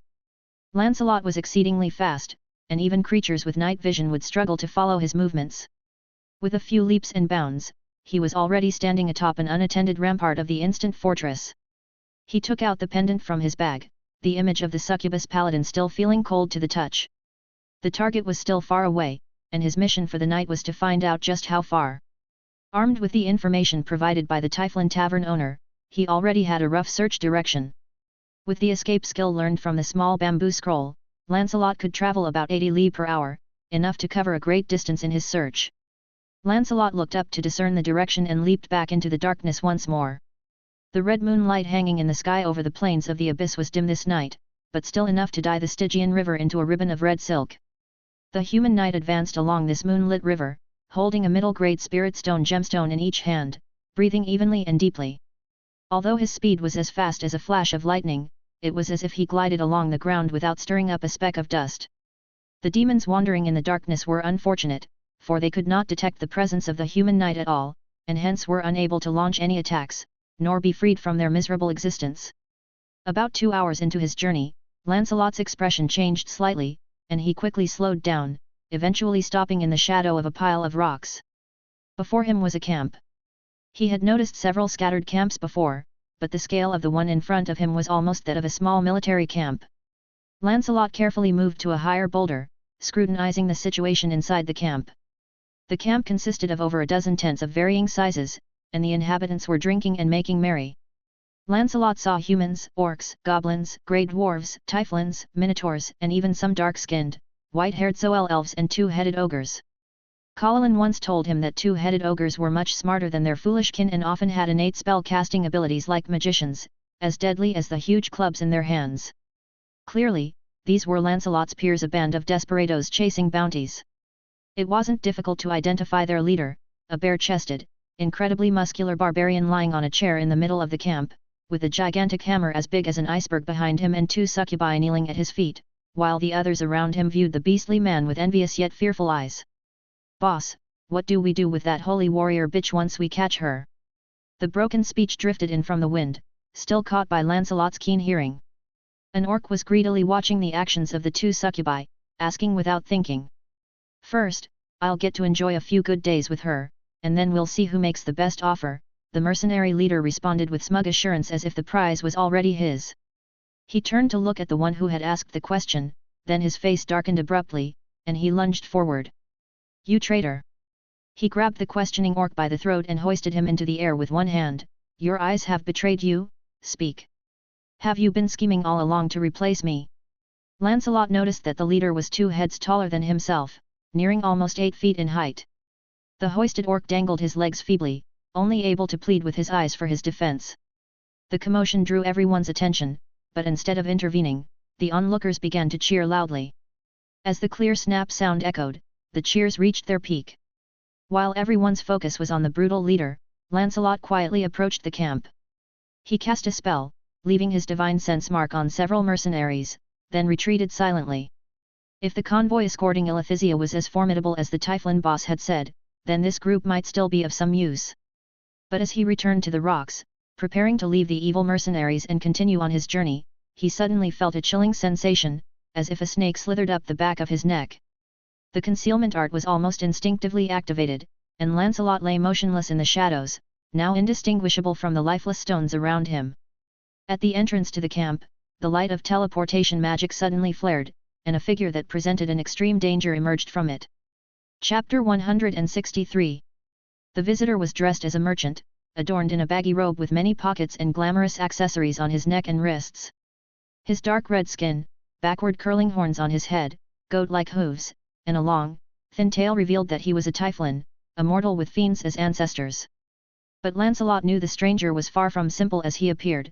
His spirit perception alerted him that this seemingly mere cunning merchant was extremely dangerous, just as terrifying as the entity they had attracted when they burned the animated corpses on a mountain. Luckily, this newcomer walked straight into the camp, oblivious to his presence. Lancelot mustered up some true chi to his ears, daring to eavesdrop on the mysterious visitor's purpose for coming here. The camp's guards immediately spotted this uninvited guest, shouting loudly and feigning an attack, but the composure of the visitor, and some sort of unspoken fear, kept these fearless mercenaries rooted in place, posturing with their weapons. "Easy there, mercenaries, I'm not your enemy," the Typhlan merchant spoke lazily, his voice carrying a peculiar magic power that made one listen involuntarily. "Where's your leader? I have a deal to discuss with him." The crowd parted way for him naturally, and in the center of the camp, the towering barbarian chieftain had already grabbed his giant hammer, looking menacing, while two succubi hid behind him like startled rabbits. "Goodness me, it seems I've come at a rather inconvenient time, interrupting your fine pursuits," the enigmatic visitor breezed into the center of the camp, glancing at the orc corpse on the ground with a look of regret in his eyes. "Allow me to introduce myself, I am Ekmund, and it's an honor to meet you, the real chieftain of the Winter Wolf tribe, the invincible Garadu." Upon hearing the name Ekmund, Lancelot felt a weird sensation in his heart. Perhaps it was just a common name, after all, not a rare one. "Speak your purpose!" roared the mercenary leader named Garadu, his voice thunderous. "Though the taste of Typhlan isn't particularly good, we can't be choosy in such a god-forsaken place, ha ha ha."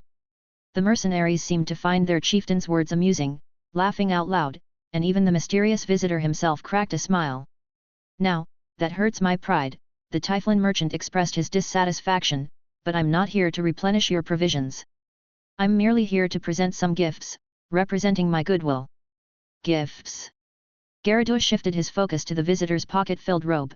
"You better have brought enough gifts to satisfy every single brother under my command." "Oh, of course, of course." Garadu pulled out a pouch and flipped it over, and a pile of glittering magic weapons with spiritual light poured out onto the ground, amassing into a small hill. "These weapons all come with enchantments specifically for fighting demons." The Typhlan merchant chuckled as the mercenaries scrambled for the weapons. "They'll surely be very helpful for your upcoming endeavors. What do you want in return?" The mercenary leader eyed the Typhlan suspiciously. "We won't be paying for this. I've already told you, these are gifts. How could I possibly ask for money?" The mysterious man maintained his elegant smile. "Are you pleased, great chieftain of the Winter Wolf tribe? My men seem quite satisfied, but I haven't felt any real sincerity from you. These weapons are decent, but they are nothing compared to my giant slayer." The towering barbarian, certain that the other party must be in need of something from him, settled back into his chair. "Do you have any gifts for me?" "Oh, of course," the Typhlan merchant said with a smile, pulling out a potion from his bosom. "This is an extremely rare potion.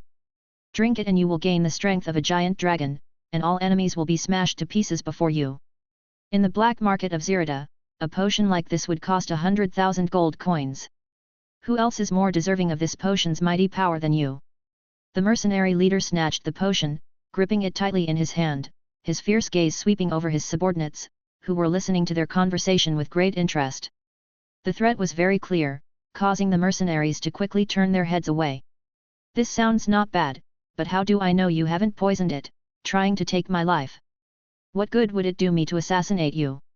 The Typhlan merchant shrugged. "As I said before, it's just a gift. When we meet next time, we can negotiate a serious deal. So, what is it that you really want?" Garadu, convinced that the other party must want something from him, snorted through his nostrils at the Typhlan merchant before him. "Slaves of a certain race? Or do you need us to attack one of your enemies?" "Oh no, it's nothing so complicated.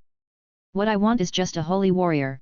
The Typhlan merchant finally revealed his true intent, a succubus paladin with horns on her head, bat wings on her back, and a tail on her buttocks. "You're indeed here for that bitch," the mercenary leader said with an understanding smile. "She'll soon fall into my hands, there's no doubt about that. But if you want to exchange for her, these gifts alone won't suffice." "Of course, but do consider my offer when the time comes, based on the kindness of these gifts, all right?" The Typhlan merchant spread his hands enthusiastically.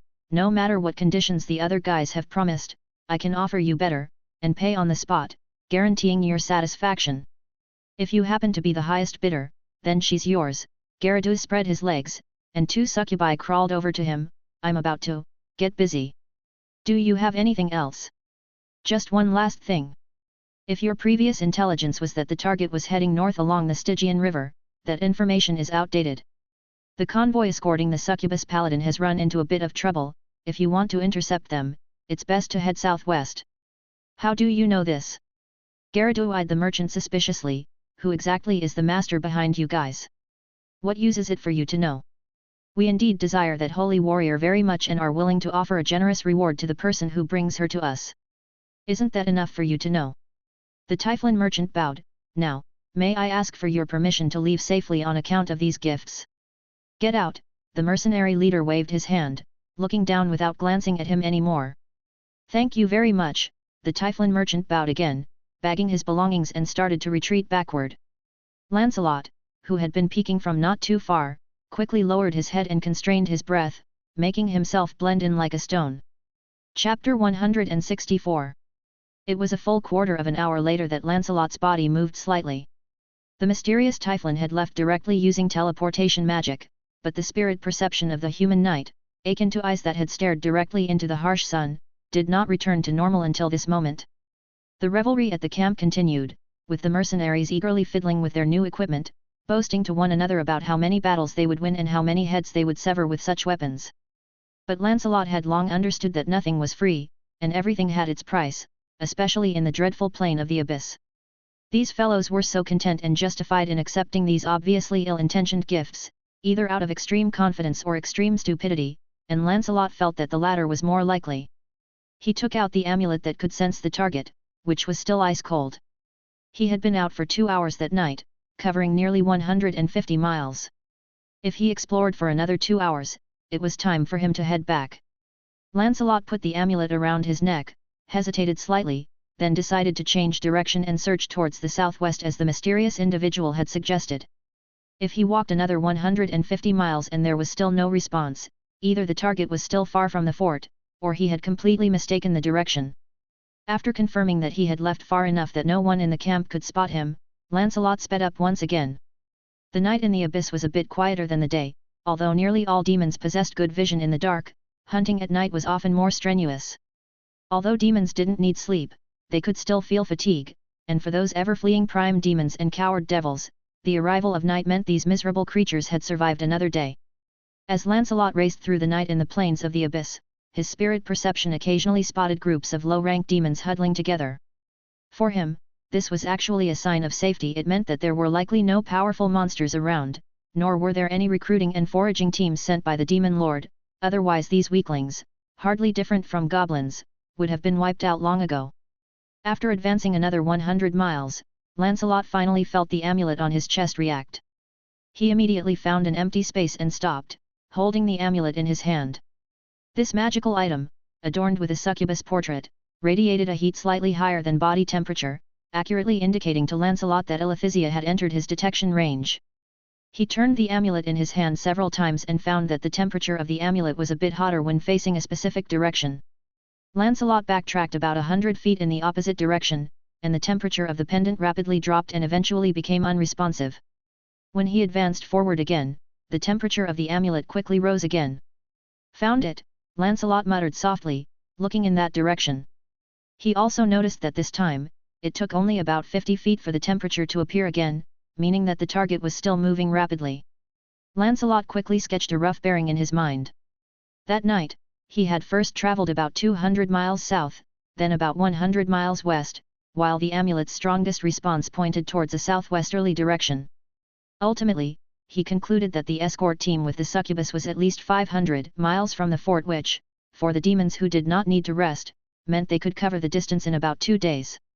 What made him even more uneasy was that the direction of the target was exactly in line with what the mysterious Typhlan merchant had said. Lancelot even had a suspicion that the trouble which had forced the convoy escorting Aletheia to change course was likely orchestrated by the forces behind the Typhlan. If the opposition truly had such significant capabilities, why wouldn't they take action directly? Lancelot certainly did not think that these were helpers called upon by Aletheia's angel lover. Regardless of their motives, he was not about to hand over the succubus Paladin to them. Moreover, given their intelligence-gathering capabilities and the magnitude of their operations, this shadowy force was undoubtedly a formidable opponent. At this moment, it was the deepest part of the night on the plains of the abyss, but this also meant that dawn was fast approaching. Lancelot began to walk back, moving towards his companions. 2 earth crystals appeared again in his hands. The nature's spiritual energy within the gemstones continuously flowed into his body. Time might be much tighter than he had anticipated, and given the problematic nature of the enemy, Lancelot had to recover to his optimal condition quickly. Lancelot hasn't come back yet.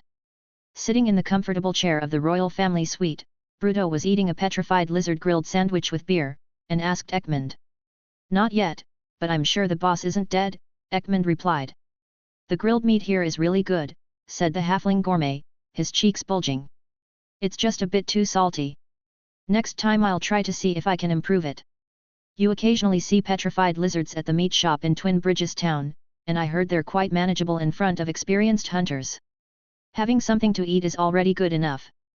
Paladin had finished her breakfast and was standing by the window, watching the passers-by below, many of whom were demons heading to the pilgrimage at the 12 Trees. If not for being on a mission, I'd really like to walk into the fortress's portal and take a look at that lair in the 12 Trees. It would be significant in understanding the culture of demons. That is, assuming the demons don't find your presence offensive, remarked Ekmund. Of course, as long as your power is sufficient, you might as well stroll through Shendiravir as if it's a brothel. What are you chatting about? You seem happy. Lancelot's voice came from outside the window, and as everyone turned their heads, they saw his silhouette flash by, now standing by the window. Boss! You're back! Ekmund floated over, excited. Boss is awesome, strolling around the wilderness of the abyss at night without any trouble. Because the wilderness roams with only low-level demons, I hardly encountered any danger. Lancelot shook his head. This trip was very worthwhile though, I gathered quite a bit of intelligence. Wait, where's Alamir? He's soaking in the bathtub, Bruto said with a scornful expression. These elves really have too many issues. He's conducting a ritual to pray to Lady Fire, which requires cleansing one's body, standing in water in a pond or bathtub, gazing at an illuminated mirror. Paladin reminded kindly, don't forget where we crawled out from last night. It's normal for him to take a longer bath. Besides, without his divine arts, you would have become an ice sculpture by now. His divine arts are indeed useful, Bruto admitted reluctantly, but I will never worship a deity that requires its followers to bathe every day. If you don't bathe, love is less likely to favor you. Alamir's cheerful voice rang as the neatly dressed elf walked out of the bathroom. Ah! Lancelot, you're back already?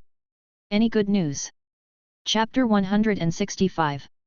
You seem to be in good spirits, Lancelot observed with amazement as he looked at the elf, who was positively radiant and whose aura seemed to have grown stronger.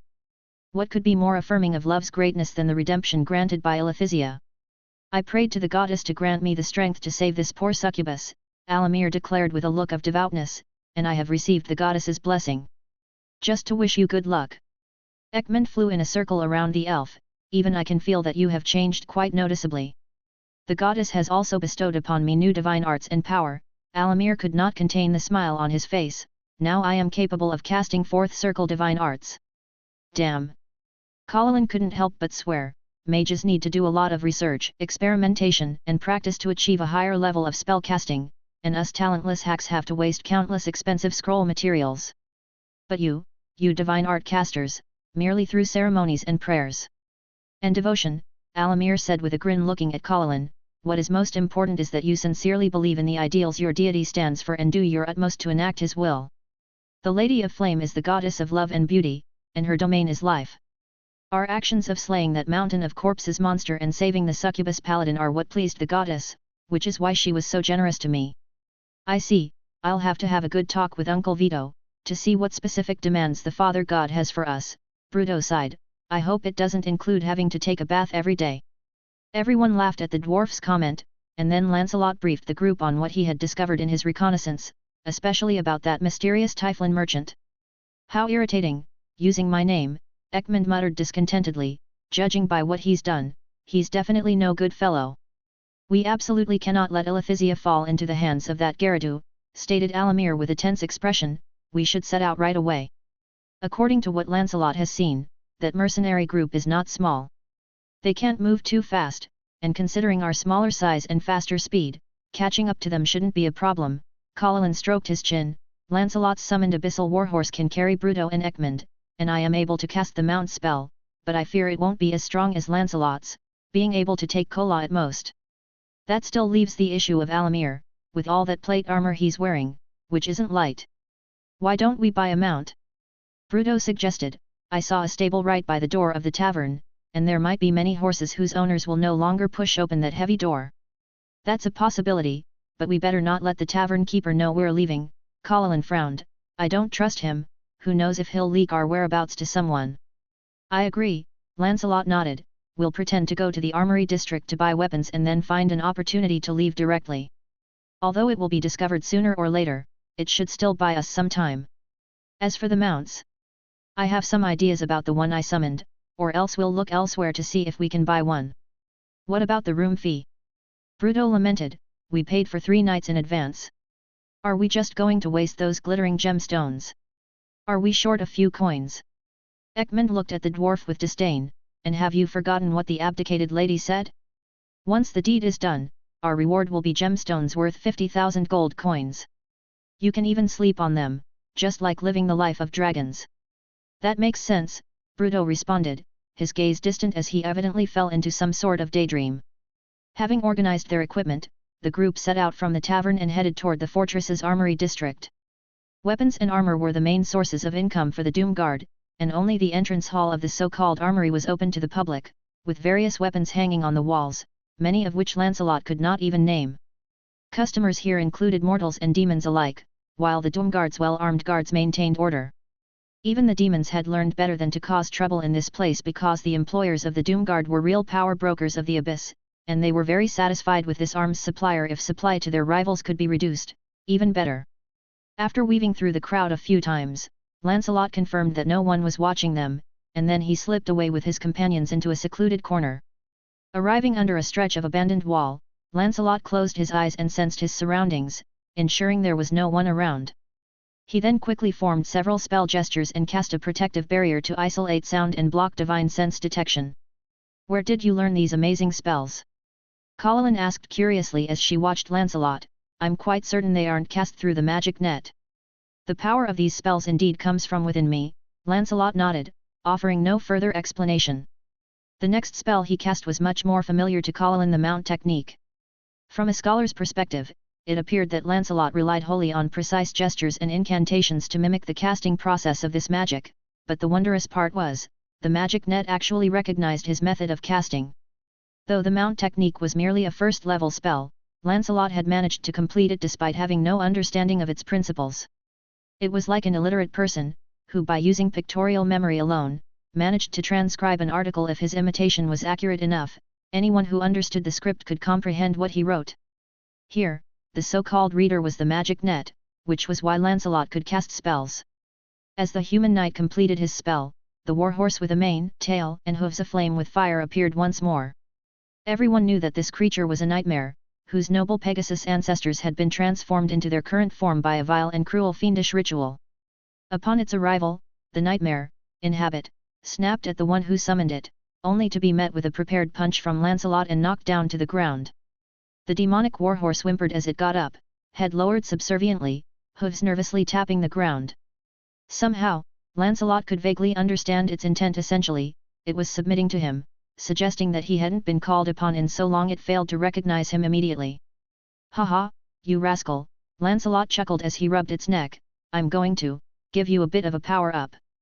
The abyssal creature looked on, puzzled, but Lancelot simply placed his hand on its forehead and slowly began to channel his true chi, apologetically whispering to the nightmare. "This might hurt a bit, bear with it." Chapter 166. The familiar feeling came again. Various ways to modify this creature and the energy required appeared in his divine sense, much clearer than when he had promoted Dink. Lancelot did not choose the method of transformation for advancement.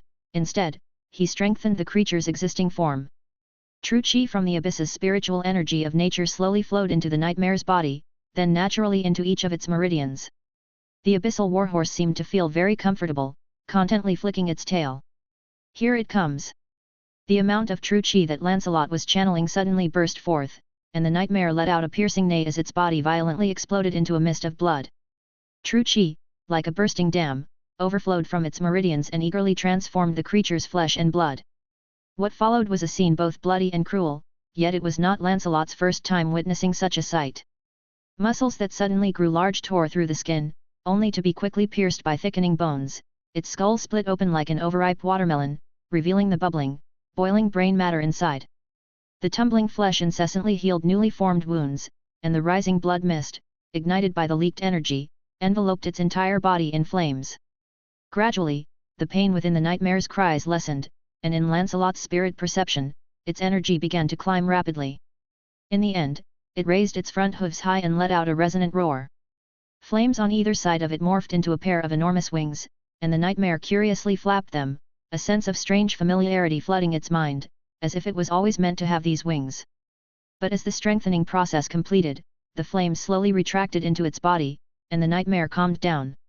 While it could not speak, the abyssal warhorse actually possessed the intelligence of a normal person. It understood what had happened to itself and was deeply impressed by the abilities of its master. The creature had already accepted Lancelot as its master in its mind, but its instincts compelled it to resist a little. The proud beast raised its hoof toward Lancelot, only to find itself somehow already on the ground, with the master's knee pressing against its head. "Any other issues?" Lancelot asked, knowing that the other could understand. The nightmare blinked at Lancelot. The message could not be clearer. "Must we do this every time?" Lancelot moved his knee away with a sense of resignation, while the nightmare's expression seemed wronged, as if Lancelot had made an egregiously unfair request. The abyssal warhorse once again stood before them all. At first glance, it still looked like a nightmare, but compared to before, it had grown a whole size larger, its muscles extraordinarily developed, as if it had spent years in a gym designed specifically for four-legged creatures.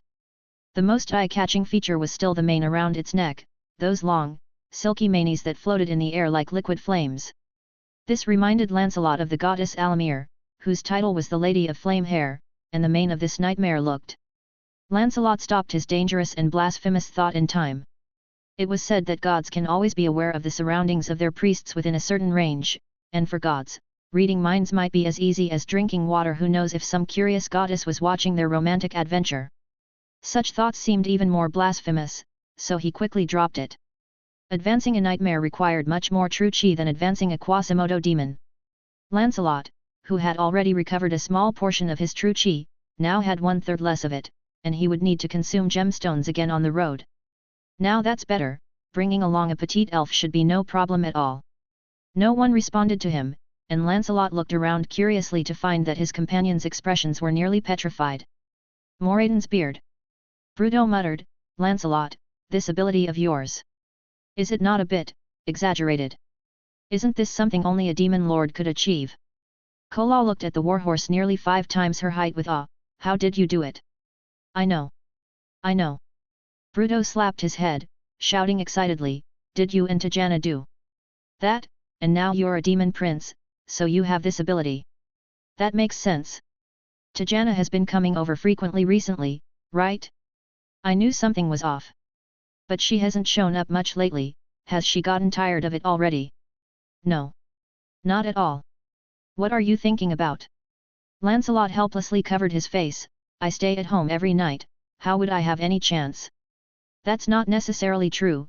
She could come after we're all asleep, and since she can directly teleport to the living room, teleporting to your bedroom shouldn't be a problem either, right?"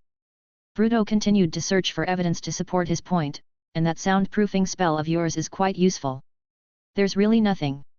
Lancelot was completely defeated by Bruto's wild imagination. "I'm still human, if you don't believe it, ask Alamir." "How could I judge that? I'm just a priest, and I'm only sensitive to undead." The elf priest said with a mischievous grin, "As long as it's true love, the fiery lady goddess will bless you. It's my own power." Lancelot took out an earth crystal. "You all know I can absorb the energy contained within these gemstones. I know you've never heard of this, but it's actually nature's spiritual energy, a kind of very special energy. Didn't Paladin say before that high-level demons can use magic power to promote low-rank demons? I tried it on Dink, and the result is what you all see now." "Dink?" Bruto blinked in confusion. "What about him? Haven't you noticed it's more robust than the typical Quasimodo demon?" Lancelot glanced at the dwarf helplessly. "Do you believe me now? It has nothing to do with Tajana." "All right." Bruto nodded reluctantly, "but that doesn't prove you and Tajana haven't." "Shut up, will you?" Lancelot hoisted the dwarf up onto the horse and then swung himself up as well.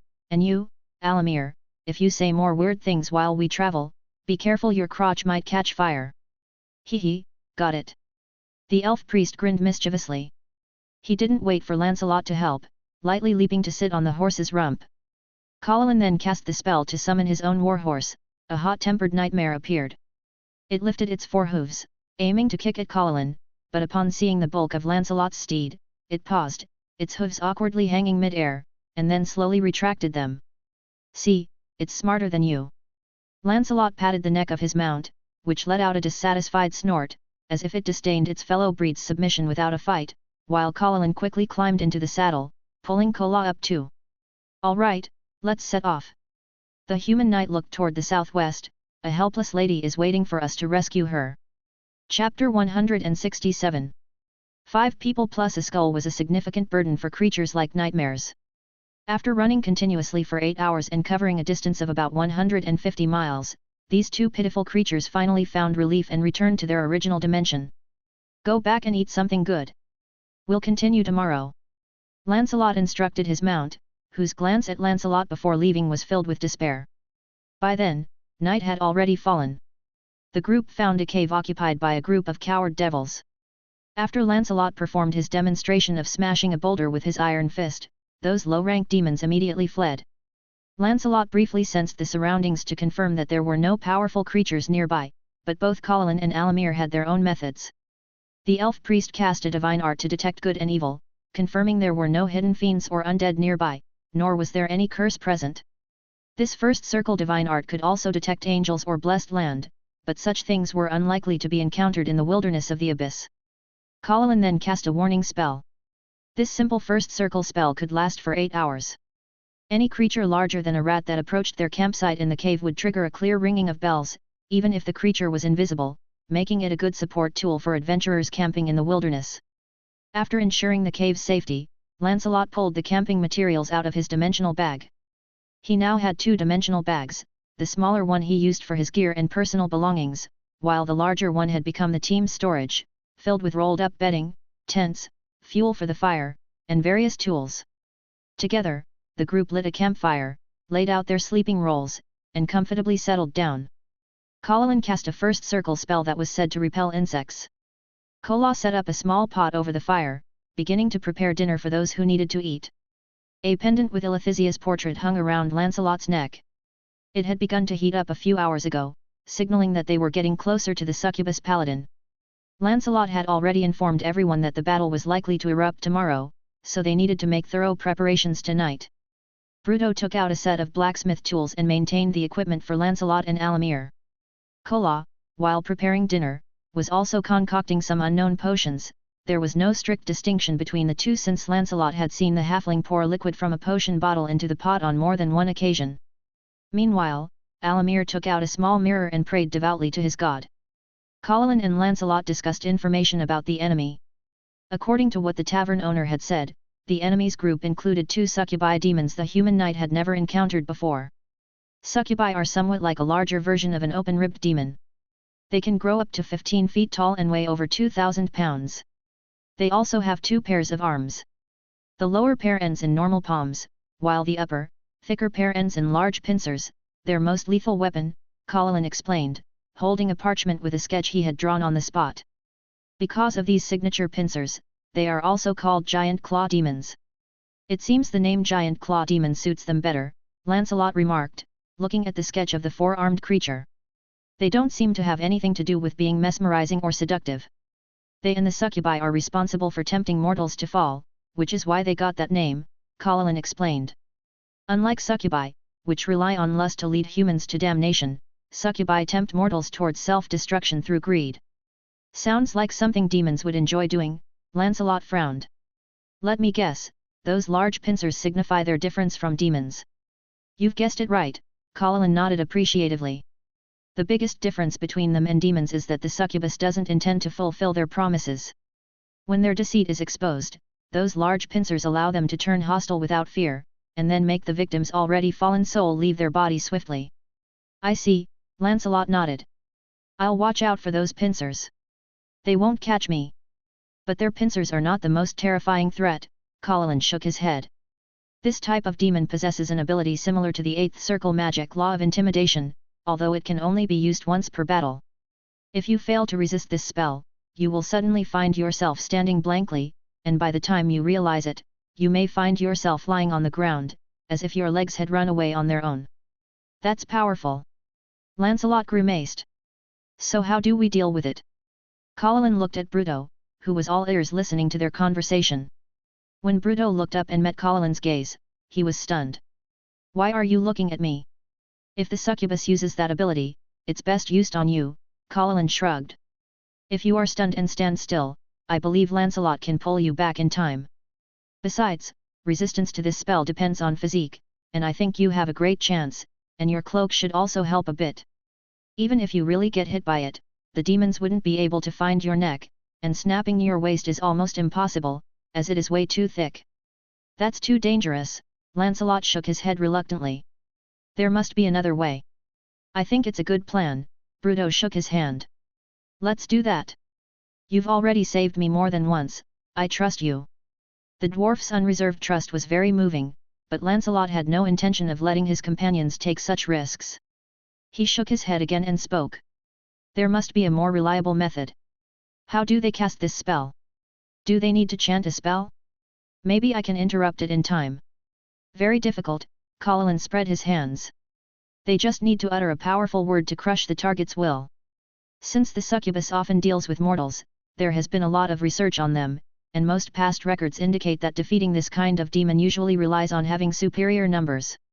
There aren't many other ways." "Numerical advantage, hey?" Lancelot stroked his chin, about to say something, but his expression suddenly changed. He looked up toward the cave entrance. Frost had, unknowingly, appeared in his hand. Accompanied by a series of crisp bell sounds, a Typhloid with dark red skin and wearing a fancy robe entered their campsite in the cave, the same mysterious visitor who had appeared at that mercenary camp before. "Who are you?" Lancelot asked first. Having sensed the approach of the other party in advance, he had already adjusted his expression to appear as though he had never seen the other before. Chapter 168. "Don't be nervous, everyone," the Typhloid merchant said with an extremely insincere smile.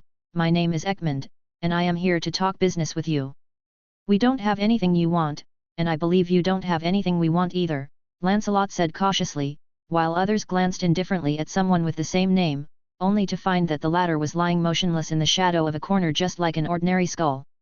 "That might not be the case," the Typhloid said as he casually sat down in front of the campfire. "What is this? It smells really good.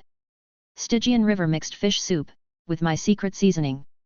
Kola ladled a small bowl and handed it carefully to the visitor. "Would you like to try some?" "Of course." The mysterious merchant accepted the bowl eagerly, tilting his head back to gulp it down, and then gave Kola a thumbs up in approval. "The soup tastes even better than it smells.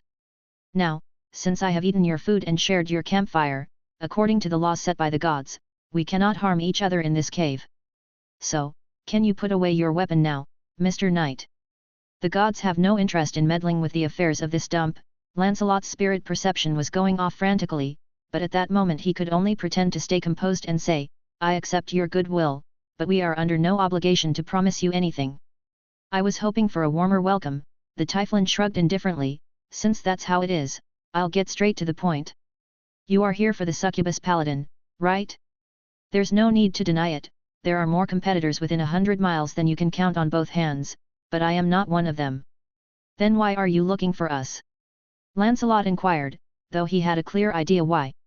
"I told you, I am here to negotiate," the deep red-skinned uninvited guest said, the insincere smile returning to his face.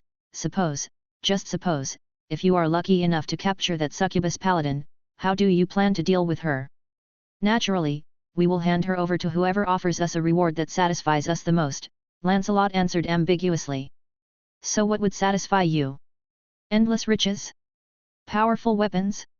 Exquisite beauties?" The smile on the Typhloid's face grew even more resplendent. "We can provide all of these, as long as you hand her over to me. We don't even know who you are, why should we believe you have the ability to fulfill these promises?"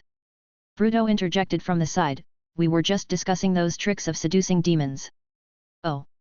You say that, but we can sign a contract, with our souls as the guarantee for fulfilling the contract." The Typhloid was almost too eager as he pulled out several parchment scrolls from his pocket.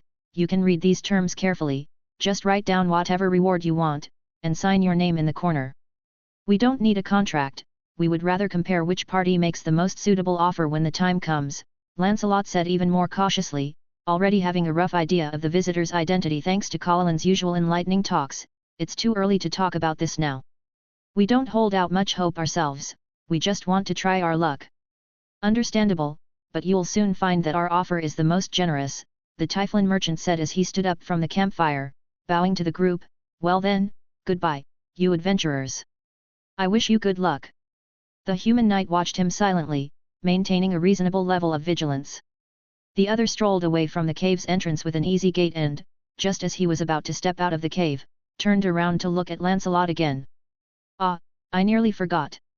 Lancelot tensed up, fixing his gaze firmly on the other. Don't be nervous, I just wanted to remind you all, the Typhloid said with a smile, the caravan transporting that succubus is set to pass through Flail Rift tonight, then head straight for the fortress. If you rest until morning and then set off, just head against the sun, and you'll be able to intercept them perfectly. Lancelot remained silent, offering only a polite nod. Well then, good luck to you. As the alarm's bell tolled, Typhloid vanished as abruptly into the darkness outside the cave as he had arrived. Lancelot, what was that? Paladin began to speak, but the latter didn't answer and instead sat down cross-legged with his eyes closed. Scholar knew that Lancelot was using his special ability to survey the environment, so he didn't hurry him and patiently waited for Lancelot to finish. A moment later, Lancelot finally opened his eyes slowly and nodded slightly in response to the inquiring glances from the group. That Typhloid has left, and it's the same one I saw yesterday. Just who is this guy? Bruto scratched his head, and his name? Where's Ekmund? Right here. The skull's weak voice came from the corner. For some reason, I felt extremely scared of him, the kind of fear I couldn't control. Did any memories awaken for you? Paladin asked with concern, aware of the skull's memory situation. That's what's strange, not at all, Ekmund's eyes showed a puzzled look, but I'm sure I know him. Maybe you do know him, just not in that form, Lancelot conjectured. When he took out those parchments, I couldn't help but make some associations. Don't be so sure, maybe that's what he wants people to think. Paladin shook his head. Everyone knows that demons fulfill their contracts, and devils sometimes pretend to be agents of demons. Those words hold no sway over them. After we rescue Ilithisia, we must leave immediately, without wasting a moment, Lancelot said as he took out the amulet bearing the emblem of Twin Bridges Town, ensuring the magic item was functioning properly. Our answers just now were okay, right? We didn't inadvertently agree to any terms, did we? Shouldn't have, right? Scholar responded subconsciously before confirming with certainty after a moment, shouldn't have. Boss, your answer was perfect, Ekmund interjected, saying to pay with what pleases you the most sounds very specific, but in fact, you didn't mention what would please you. He thinks you're after wealth or treasures, but you could just say that seeing the succubus return to her lover would be the most satisfying outcome.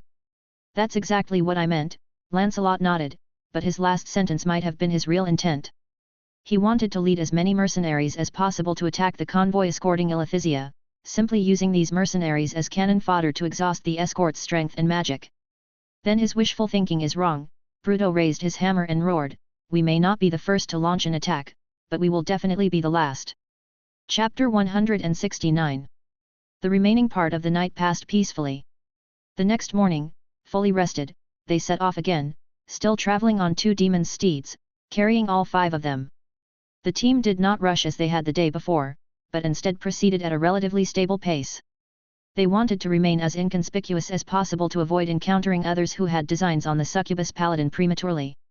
The low-level demons roaming around caused no hindrance, the very presence of the nightmares was enough to make them keep their distance. In fact, these demon steeds were mounts for many high-ranked demons while a newly born prime demon might not understand what such a fiery hoofed beast signified. A coward devil carried memories of being chased by such creatures in its mind. Lancelot handed the reins over to Bruto and closed his eyes, using spirit perception to sense the creatures nearby.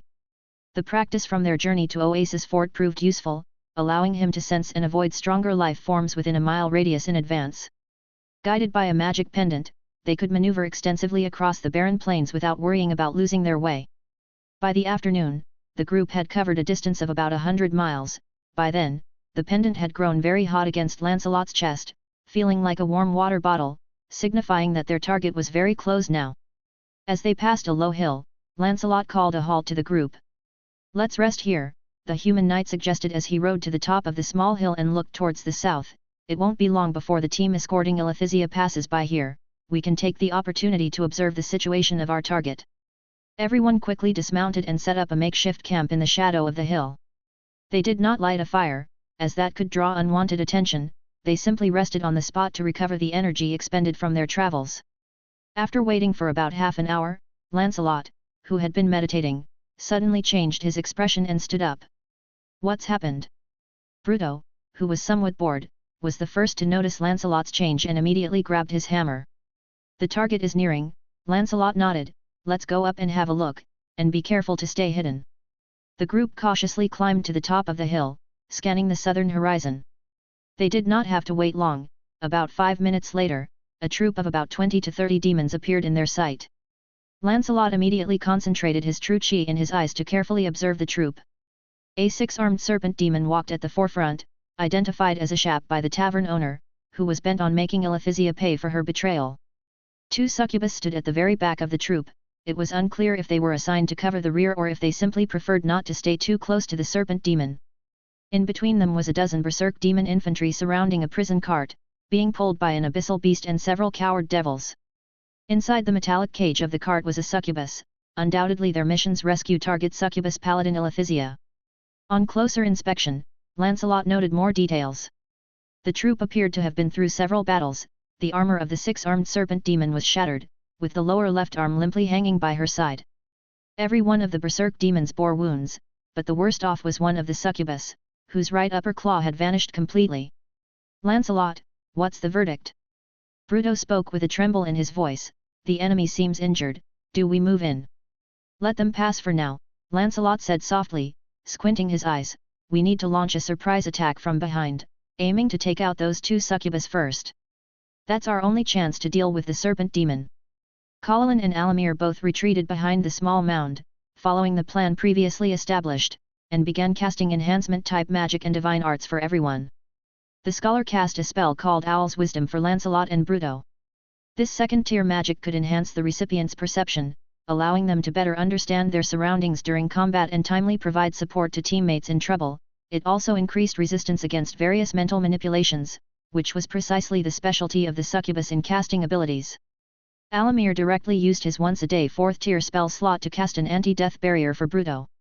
This spell could block a fatal injury once, leaving the recipient with a breath of life, to avoid instant death. With Alamir's powerful healing divine art, as long as the person was not dead, he could bring them back. In addition, he also cast Aid for Everyone, the first divine art used by the elves after they were rescued in the succubus palace, which strengthened the recipient's life force and was also a very practical divine art. These enhancement spells all had a duration of 8 hours. Before initiating combat, Paladin still had a 3rd-tier haste spell available, which lasted 1 minute and significantly increased the recipient's speed and agility, proving very effective in the previous battle with the succubus. Just as the enemy was about to pass in front of the hill where everyone was hiding, Lancelot's spirit perception stirred again, and he turned his head toward the north, where several familiar symbols appeared within his perception. Everyone looked in the direction he was facing, but could see nothing. Thus they looked at Lancelot with questioning eyes. "Hold off for now," the human knight's voice arose directly at everyone's ear. "Someone is coming." The dull sound of hooves gradually came from afar, causing the demons responsible for the transport to panic. However, following several fierce shouts from the leading serpent demon, the demons rearranged their formation, preparing for battle. The one coming fiercely from the north was none other than the mercenary group led by Garadu. This giant-like barbarian was riding a huge winter wolf, strutting at the forefront of the troop. The mercenaries quickly intercepted in front of the demon's troop, and Garadu stepped forward and said loudly, "Although it's hardly necessary, I still have to say, if you'd willingly hand over that cage to us, I might just let you live." The barbarian chuckled at his own words. "I mean, it's possible." "Foolish mortals," the 6-armed serpent demon's weapons scraped against each other as it responded coldly. "With just you? True, you have more arms than I do, but how many can you handle at once?" The mercenary leader said with a brutal smile. "Listen up, brothers. A bounty of 5,000 for slicing off an arm of this serpent demon, and 30,000 for the one who beheads her. Charge! Dola! Kill! Kill! Kill! Charge! Magrubaya! Witness my glory!" Chapter 170. Accompanied by the explosion of the fireball thrown by the 2-headed ogre, the red-eyed mercenaries surged forward like a tide, attacking the demons that were escorting the succubus paladin. For Lancelot and his companions, the scene evoked a distinct feeling. These mercenaries, for merely 30,000 gold coins, dared to attack a six-armed serpent demon? Perhaps the numerical advantage gave them confidence. Indeed, it seemed so. The berserk demon infantry were immediately embroiled in a bitter struggle, and two succubi were surrounded. The weapons these mercenaries wielded were also peculiar. The gift from the Typhloid merchant appeared to specifically counteract the demon's innate armor, creating deep, bleeding wounds with a mere scratch. But when a few mercenaries actually launched their attack on the seemingly injured serpent demon, the situation reversed in an instant. A few flashes of cold light, and in a blink, several dismembered bodies lay on the ground. Lancelot, hiding aside, was closely observing the enemy's movements. He noticed that when the serpent demon attacked, all its arms swung at once, and even though such attacks seemed bewildering, Lancelot saw that the strikes from the arms on the same side of its body all aimed at common points. To an experienced swordsman, such sword moves were not unblockable. But among these mercenaries, there was no such swordsman. The battle seemed to pause for a moment, everyone shocked by the carnage the serpent demon caused in an instant. A few mercenaries who had planned to join the siege abruptly halted, as if a bucket of cold water named death had been poured over their heads, startling them awake from their daydreams of how to spend their bounty in revelry. But the serpent demonishap would not stand still. She stretched her sword-holding arms, flinging the blood off her weapon, her massive tail slithering forward along the ground, a sight enough to awake the deepest fears in the hearts of mortals. Two humans watched the serpent demon approach, but their trembling legs were unable to move, as if bound hand and foot like living sacrifices, waiting in place for their imminent fate. Cold light flashed, and two more heaps of shattered bodies joined the others on the ground. The demon's morale rose with the serpent demon's performance, while clear wavering appeared among the mercenaries. The less intelligent ogres continued to fight fiercely, while the more clever humans and Zoel had already begun to attack with less conviction. A bunch of trash. Mercenary leader Garrido knew it was time to enter the fray himself. He let out a roar, his bare upper body showcasing a wolf head tattoo, as he charged at the serpent demon with his massive warhammer. The serpent demon fearlessly met her enemy, her left arms trying to block the attack, while her right arm swept towards the unprotected body of her opponent. Yet, the barbarian's immense strength foiled her plans. At the moment of the weapon clash, the serpent demon realized she couldn't withstand the furious blow of the barbarian. Her other arms quickly changed direction, hoping to mitigate the attack, but it was too late.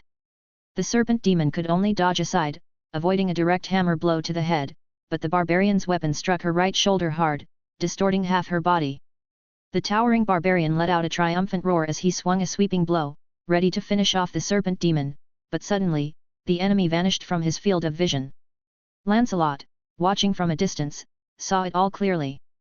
The serpent demon's body bent backward sharply, her back nearly touching the ground, while her gigantic tail swept forward like a whip, aiming directly for her opponent's lower body.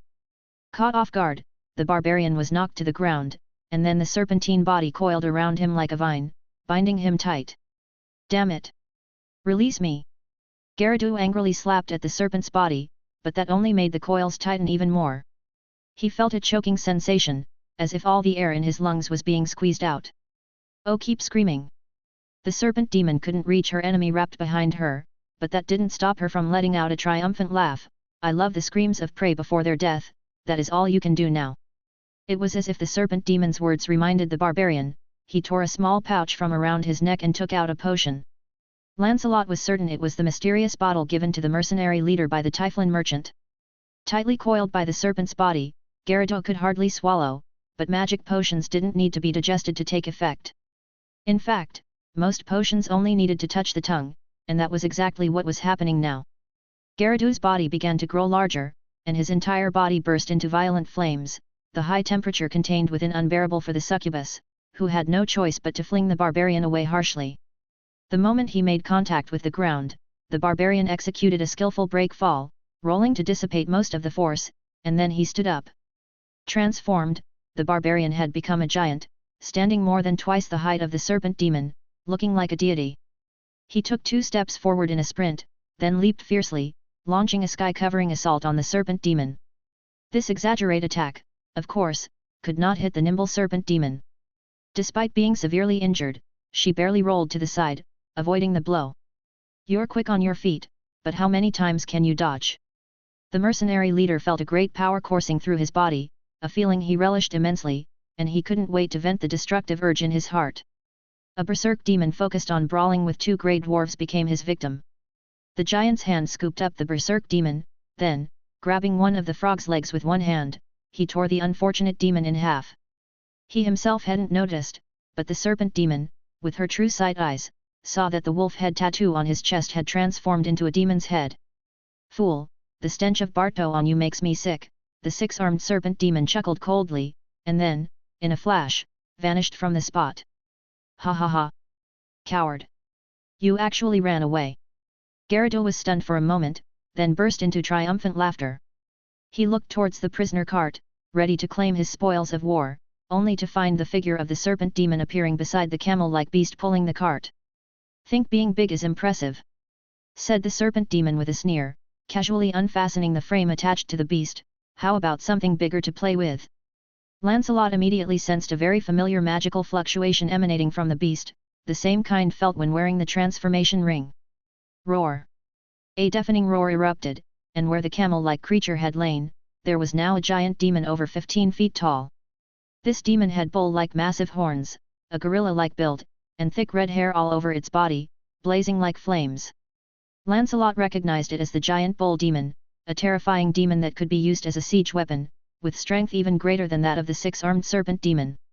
These simple-minded demons, misfits among the ruthlessly evil, often seemed somewhat straightforward, with many abyssal lords even keeping them as pets. Chapter 171. The giant bull demon, freed from its restraints, immediately knew who its enemy was, the giant nearly as tall as itself. With a roar of fury, the demon charged on all fours, its antlers aimed at the barbarian like an enraged bull. An enraged bull weighing over 10,000 pounds. Gyarados cursed aloud, but the proud barbarian refused to dodge, instead raising his heavy hammer high and smashing it down with precise timing. The heavy head of the hammer struck the giant bull demon's spine, but the demon's terrifying body withstood the attack and drove its spear-like horns into the barbarian's ribs, lifting him off the ground. Ekmund, Lancelot called softly to the skeletal head, do you think you can hold the giant bull demon's attention? Ah? Me? Ekmund was surprised, but after thinking for a moment, he understood Lancelot's intention. Seems not impossible, as long as I can hold it off, right? I'm so little, it won't be easy for that big guy to hit me. Then, leave the mightiest enemy to you in a moment. Lancelot continued to survey the remaining enemies. One serpent demon was already dead, another was heavily wounded, so he said to Alamir. Elf, that serpent demon with only half a claw left is yours, no problem, right? Right, the elf priest replied succinctly, eyes eagerly fixed on his target. Bruto, aren't you the Toad Slayer? Make sure no berserk demon distracts me when I fight that serpent demon. Don't worry, just hold on for 1 minute, and I'll be able to help you. Very good, Lancelot finally turned to the scholar and the cook. Paladin, just stay put later, at most use some illusion techniques to help Ekmund, and do not reveal your position at all. Kola, if anything happens, drink your mutagen and run with Paladin. The two nodded understandingly, they had no objections to Lancelot's arrangements. With the tactics in place, Lancelot looked back at the battlefield, waiting for the moment to strike. The situation on the field changed rapidly. The barbarian's hammer hit the giant bull demon again, but the demon seemed like it could withstand several more blows of that magnitude, while its opponent likely couldn't deliver as many hits. Gyarados' body was pierced by the giant bull demon's antlers numerous times, blood spurting from his wounds and continuing to burn like grease after hitting the ground. The injuries didn't appear to affect Gyarados, who was engulfed in flames, but Lancelot sharply noticed that the so-called potion provided no additional strength. The fire was fueled by the mercenary leader's own life force. What would happen once his life force burned out? Elsewhere, the serpent demon zestfully began a massacre among the mercenaries, leaving in its wake a whirlwind of severed limbs and body parts. Neither humans, grey dwarves, nor goblins stood a chance against the multiple long swords of the serpent demon, and the larger ogres only required the demon to exert a little more effort before they, too, became larger chunks of flesh. After being sent flying by the giant bull demon's charge again, the flames on the mercenary leader's body dwindled and, in Lancelot's spirit perception, Gyarados' presence rapidly weakened, like a piece of coal burning out. No. Power. I need more power. The barbarian cried out in fear, and at that moment, the demon face on his chest twisted bizarrely, and a voice rose directly in his mind. I hear your plea. Want power? I have it. The voice, calm and reassuring, would have instilled great confidence in anyone who heard it, but if the barbarians paid attention, they might have recognized it from somewhere. Give it to me now. I need the strength to defeat this demon. And what price are you willing to pay? Anything. Just fucking give it to me. Remember, you said that. The dialogue in his mind was over in an instant, and a new power materialized out of thin air and surged into Garadu's body. The mercenary leader was overjoyed to find that wonderful feeling returning as he lifted his hammer and slammed it down hard on the charging giant bull demon. The familiar scenario played out again, his hammer indeed struck the enemy, but the demon stubbornly refused to halt its charge. The sharp horn pierced the barbarian's body once more, then sent him flying. The mercenary leader staggered to his feet, only to feel the strength draining from his body again. No! He cried in terror, calling out to the voice he had heard just moments ago, strength. Give me more strength. But I already gave you strength, and you agreed to any price. The voice sounded quite pleased. The payment I want is simple, just your soul. It's time to repay your debt, so would you be so kind as to die quickly? I've already prepared a very suitable collar for you, made out of winter wolf teeth. Just a little twist of the neck and it will poke multiple holes. In Lancelot's severity, the massive bulk of the barbarian began to shrink visibly, until he was not even as tall as he was originally. The flames that had covered his entire body were completely extinguished, and the once vigorous mercenary leader had become a decrepit old man, his withered skin clinging to his gaunt skeleton, like a corpse dug out from a grave. He opened his mouth as if to say something, but the giant bull demon was not interested in listening. The demon lifted its hoof and crushed the detestable enemy underfoot, then twisted on the spot to ensure it ground the foe into a bloody pulp. The mercenaries' morale collapsed, the demons quickly sniffed out the scent of fear, and death came swiftly upon the mercenaries. Only a troll or two, or rather parts of a troll, managed to escape, but for such creatures that could regenerate any part of their bodies, they had already dodged the fate of death. It was then that Lancelot turned back and gave everyone a signal for action. The scholar quickly unrolled the haste spell scroll he had prepared for a long time. The moment the spell took effect, Lancelot charged out like an arrow released from a bow, closely followed by Bruto and Alamir, each racing towards their targets without a moment's hesitation. But it was Ekmund who first engaged the enemy, having pretended to be an ordinary skeleton head, rolled close to the giant bull demon. Receiving the command sent by Lancelot through a mental connection, he immediately leaped from the ground and floated in front of the giant bull demon, which was still joyfully twisting its hooves. Wow! What is this? The skeleton head cried out in surprise, a big, dumb bull. And so hideously ugly. What happened to your face? Did you accidentally kiss a wolf spider? Roar! The giant bull demon was instantly enraged and responded to the derogatory remark about its appearance in a straightforward manner. It immediately charged its horns at the annoying skeleton head. Chapter 172.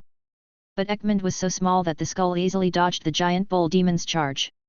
In fact, due to his floating nature, even if he had been hit, he would mostly be thrown far away, and wouldn't suffer much damage as long as he avoided the sharp tips of the antlers, which wasn't difficult for Ekmund. The situation with the giant bull demon momentarily distracted the six-armed serpent demon, but in that brief instant, Lancelot had already sped forward with a trailing afterimage, ready to unleash a powerful overhead slash on her unguarded back in the next second. Unfortunately, for safety, their hiding spot behind the little mound was ultimately a bit too far from the battlefield.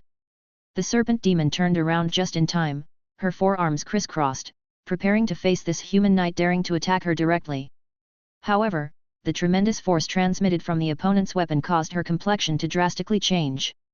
The serpent demon's strength was not outstanding among demons, and this knight, who had suddenly appeared, was even stronger than her previous enemy. Unable to withstand it with her weapon, she could only twist sharply to the left again. The blade of frost slash landed on the serpent demon's shoulder. The plate armor, already smashed by a hammer, did nothing to hinder the long sword as Lancelot easily cut off the serpent demon's upper right arm, blood spurting from the cut like a vigorously shaken champagne bottle just opened. But such a loss was completely within a Shap's tolerance. That arm had already been disabled in a fight against barbarians, and it actually helped her get rid of an encumbrance. The loss of a limb wasn't a fatal injury for her, as the demon's physique could quickly heal the wound. Once the fight was over and she returned to her lair, she had ways to regenerate the lost limbs. Lancelot was also not satisfied with this result, but as an experienced warrior, he knew exactly what to do.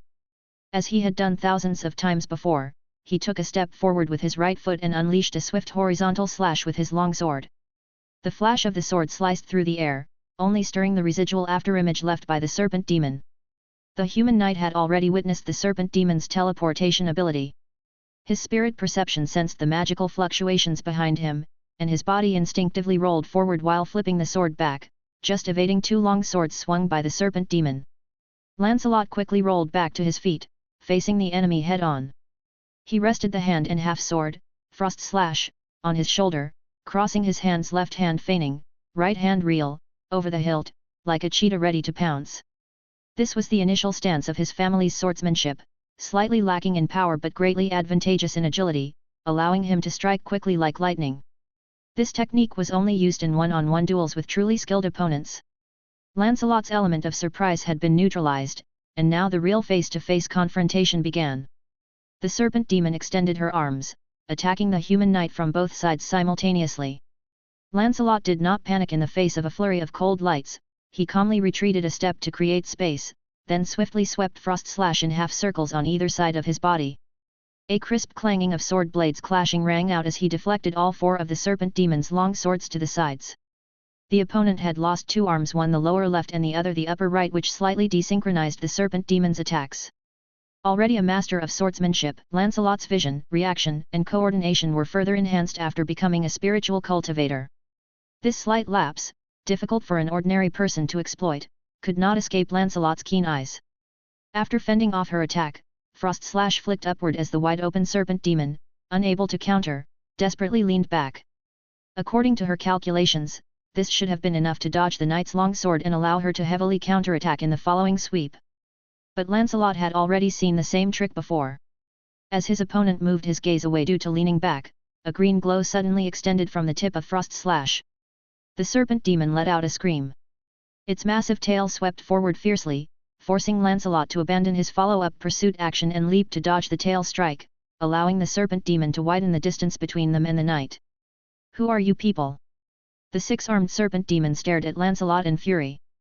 Her chest appeared as if it had split open, with blood continuously spilling onto the ground, much like a chopped wine barrel. Though the abyss had always been hostile to all its residents, things had gotten worse since they had captured the succubus Paladin. In recent days, the attacks had hardly ceased. The recent group of mercenaries had forced the serpent demon to play all her cards, but unexpectedly, an even more troublesome group had emerged.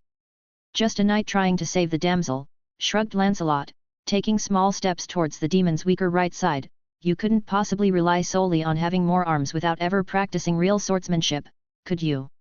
As he spoke, the human knight's foot stomped down heavily, and his body charged forward like a crossbow bolt. His long sword transformed into a whirlwind overhead, sweeping towards the serpent demon like a storm. The man and the demon clashed again, and blood occasionally burst forth, heavily splattering on the ground and emitting a sizzling corrosive noise. Not far from them, Alamir was also engaging with the seductive demon. Although the elf's foe had already exhausted all its magic and was critically injured, this was still a terrifying beast nearly 10 feet tall and weighing close to 5,000 pounds. If not for the plate armor carefully crafted by Uncle Berend, Alamir could not have withstood 5 strikes from this demon. But whenever the priest seized an opening to hammer the demon's arm or claw, the beast would let out a ghastly scream. This was due to the hammer of dissolution in his hand, a magic weapon endowed with radiant damage, demon's bane. The flesh around the struck area would flow off the demon's body like melting wax.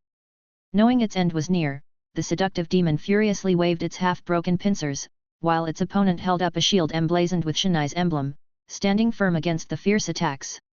On the other end of the battlefield, Bruto darted about like an eel among several berserk demons. His combat style seemed naturally able to counter these monsters whose height was twice his own. The berserk demons found it exceedingly difficult to hit this ball-like guy, and once he slipped beneath them, the next second was followed by the cringe-inducing sound of shattered joints. Bruto quickly took down one berserk demon but didn't rush to end its life. Instead, he turned to deal with the next one. No demon was interested in helping its seriously injured kin, and the one with its knees and elbows shattered could do nothing but wail and cry in pain. "There's a saying, you might get a wrong name but never a wrong nickname," Bruto told Killer Frostforge, the reliable berserk demon Bane. As for the giant bull demon, Ekmund had already pulled it out of sight, but the group could still hear Ekmund's voice coming from afar. The Mimir, with a brain filled with an encyclopedia of swear words, didn't stop for a moment, provoking the giant bull demon's anger in various creative ways. Chapter 173. Even demons seldom dared to insult the immense strength and simple-mindedness of a giant bull demon. When they became enraged, even an abyssal lord found it difficult to calm such thick-skinned creatures, and most demons were an easy target for the giant bull demon's aim. Fortunately for Ekmund, the largest part of him was his voice. Thus, although it seemed extremely perilous, the task of the skull head was not particularly difficult. The only problem was that Ekmund's creativity was nearly exhausted. Several adjectives had been repeated numerous times by the group. Nonetheless, the skull head had successfully driven the powerful yet stupid demon into a complete frenzy, and no matter how desperately Ashap called to it with psychic signals, the giant bull demon showed no response. Although her opponent had only a long sword, the myriad sword shadows overwhelmed her forearms. The human knight's attacks were relentless like waves, and any slight gap in the serpent demon's defense was met by lightning-fast strikes of his long sword, creating gruesome wounds on the serpent demon's body. Ashap finally realized something unusual about the weapon. The blade was excessively sharp, and it even seemed to contain some kind of chill that suppressed the healing of her wounds. The human knight in front of her was more troublesome than she had anticipated. Under normal conditions, when she was in good shape and all her limbs were intact, he might not have been a problem, but now she couldn't handle him on her own. The serpent demon began to defend with all her might while silently calling for help to arrive. Many demons of Tannery have the ability to summon their kind. When a call for help is sent out, some random demons in the multiverse receive the summon and can directly perceive the situation of the caller, deciding whether to answer the call. Although this ability can summon powerful allies, most demons are reluctant to use it unless absolutely necessary because of the rules of the bottomless abyss, which mean that the caller owes a favor to the summoned demon, a debt that must be sufficiently repaid, even if the other party is an enemy. However, the more powerful the demon, the higher the probability that their call for help will be answered. The serpent demon, a rare leader among demons and a figure capable of rallying other demons, was not often refused the opportunity to owe a favor. To her surprise, not a single demon responded to her summons, none at all. Some beings reached out with their spiritual power, but they seemed to see something terrifying and immediately fell silent. Lancelot, of course, knew nothing of this, but could easily detect a change in his opponent's tactics. He became even more vigilant, guessing she might have some trick up her sleeve while speeding up his movements by a third, aiming to crush the serpent demon's defense as quickly as possible. On the other side, the glowing hardhead hammer of Alamir struck the seduction demon again, shearing off a large chunk of flesh resembling putrid mud from its body. The severely wounded demon's morale collapsed.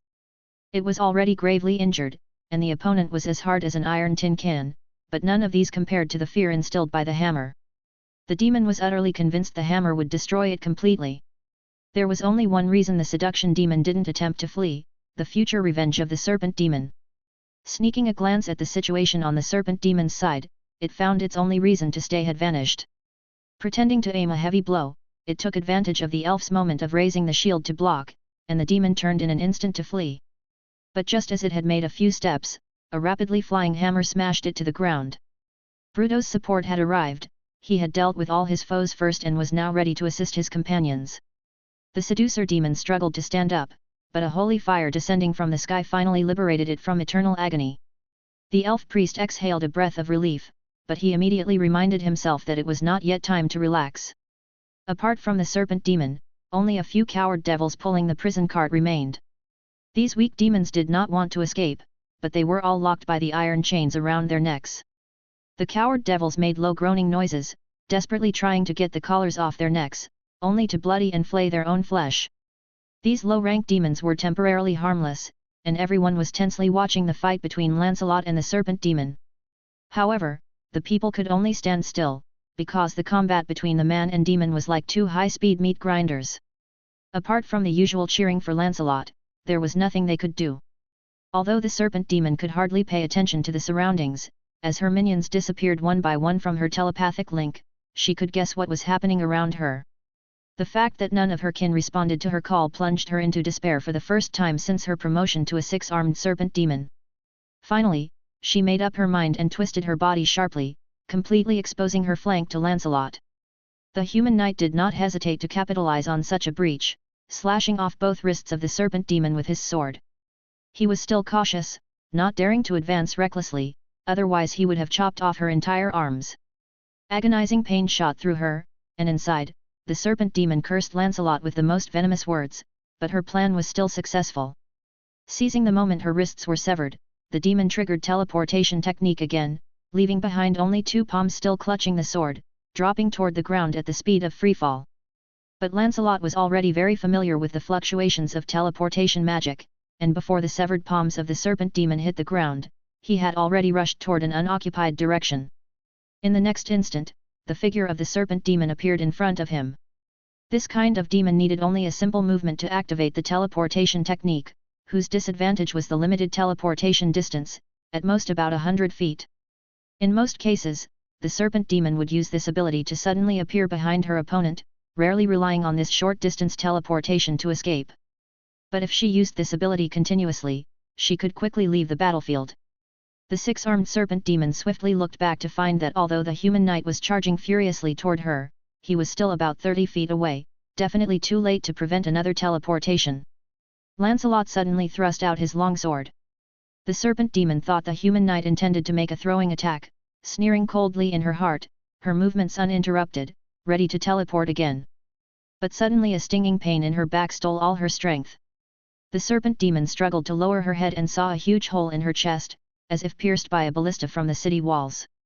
The spotty blood traces sketched out the shape of the sword blade, slowly fading away along with her life force. What is this technique?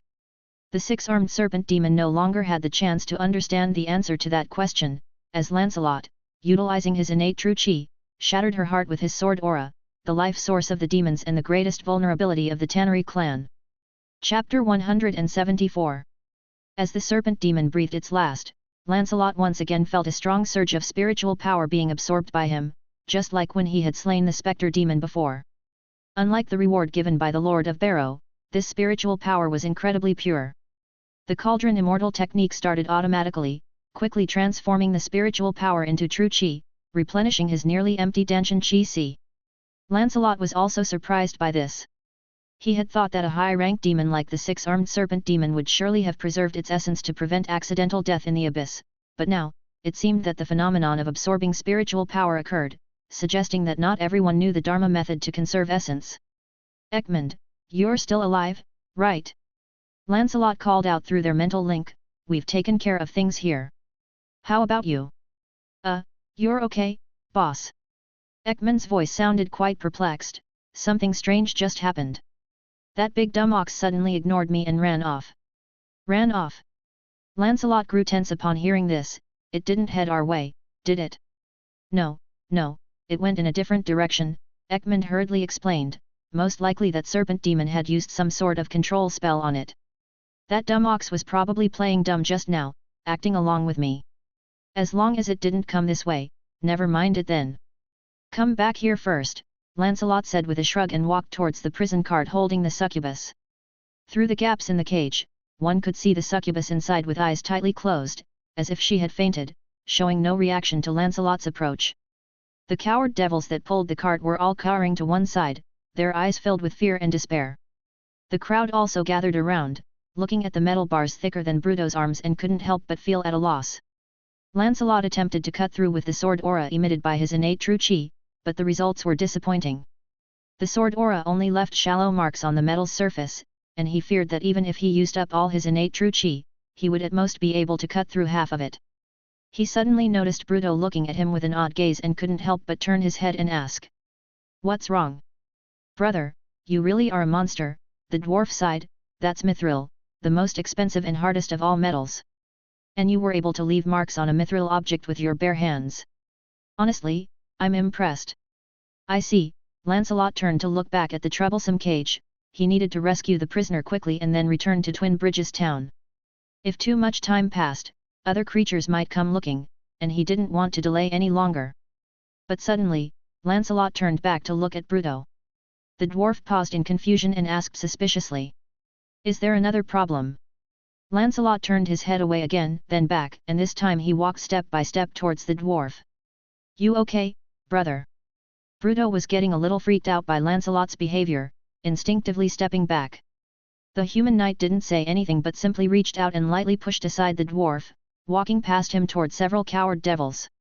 Seeing Lancelot approaching, all the coward devils shrank back in fear. If not for the iron chains around their necks, they would have long since run away. Lancelot walked straight up to a coward devil and knelt down in front of it. Everyone was puzzled by his actions, even the coward devil seemed petrified, standing frozen in place. The knight reached into his collar and pulled out a scorching hot pendant, holding it up in front of the coward devil. "I believe this belongs to you, my lady." The coward devil's eyes widened, and its body began to tremble incessantly. It reached out to take the pendant, and tears slowly slid down from its eyes. So, demons could cry as well. Lancelot thought silently to himself, speaking softly. "I'm truly sorry to have kept you waiting. I will unlock these shackles now, please stay still."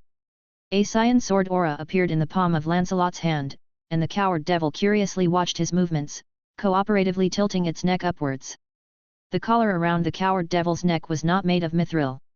In just a moment, Lancelot had cut through the collar, and as he had expected, a magical light radiated from the demon's body, indicating the fluctuations of a transfiguration. When the light dissipated, there stood a succubus paladin with black short hair and 2 horns on her forehead, the very target of their commissioned mission, Ilephisia. Seeing the succubus wrap her huge bat wings tightly around her body, Lancelot promptly pulled out a set of undergarments and armor from his storage bag. Then he turned his back politely and signaled to the other flabbergasted companions to do the same. The armor had been taken from the storeroom of the tavern keeper. Considering that the succubus's gear was most likely not with her, he had grabbed an extra set at that time. "All done," a weak voice, slightly hoarse, called out. Lancelot turned around and finally saw the complete figure of the renowned succubus paladin, Ilephisia. Like most succubi, Ilephisia had a charming face and a perfect figure, but unlike the triviality usually associated with succubi, she exuded a resolute, inviolable aura that made her all the more memorable. "Thank you for rescuing me," the succubus bowed to the group. "I am Ilephisia, as you must already know. You have my husband's pendant. May I ask, is he still alive?" "Don't worry, it was your husband who commissioned us through the fallen lady to rescue you," Lancelot reassured her. "Let me introduce myself. My name is Lancelot, and these are my companions, and there's another on his way here."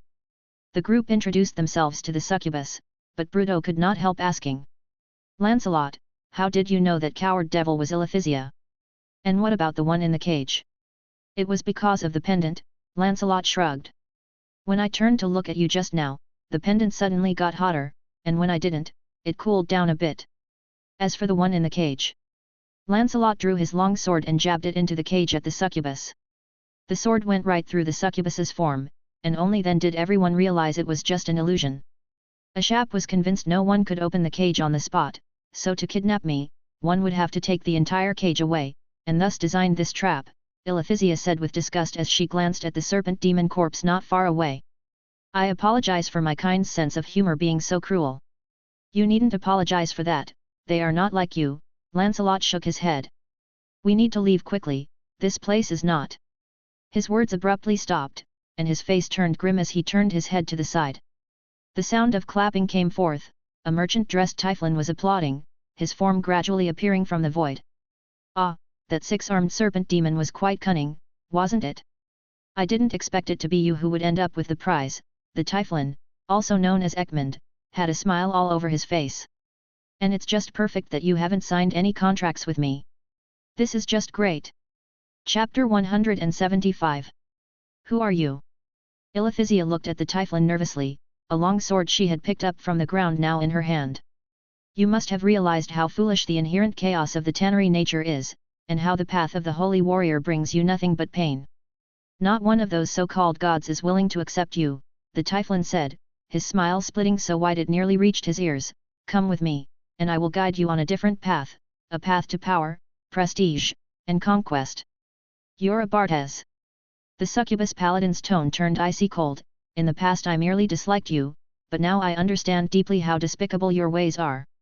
I once foolishly hoped that some divine power could change my nature outright, but now I realize that such a thought was wrong. Goodness must be my own choice, although the process is very painful, only then can true redemption be achieved." "Wonderful. Rational thought, the most powerful weapon in the multiverse, it seems you have mastered it.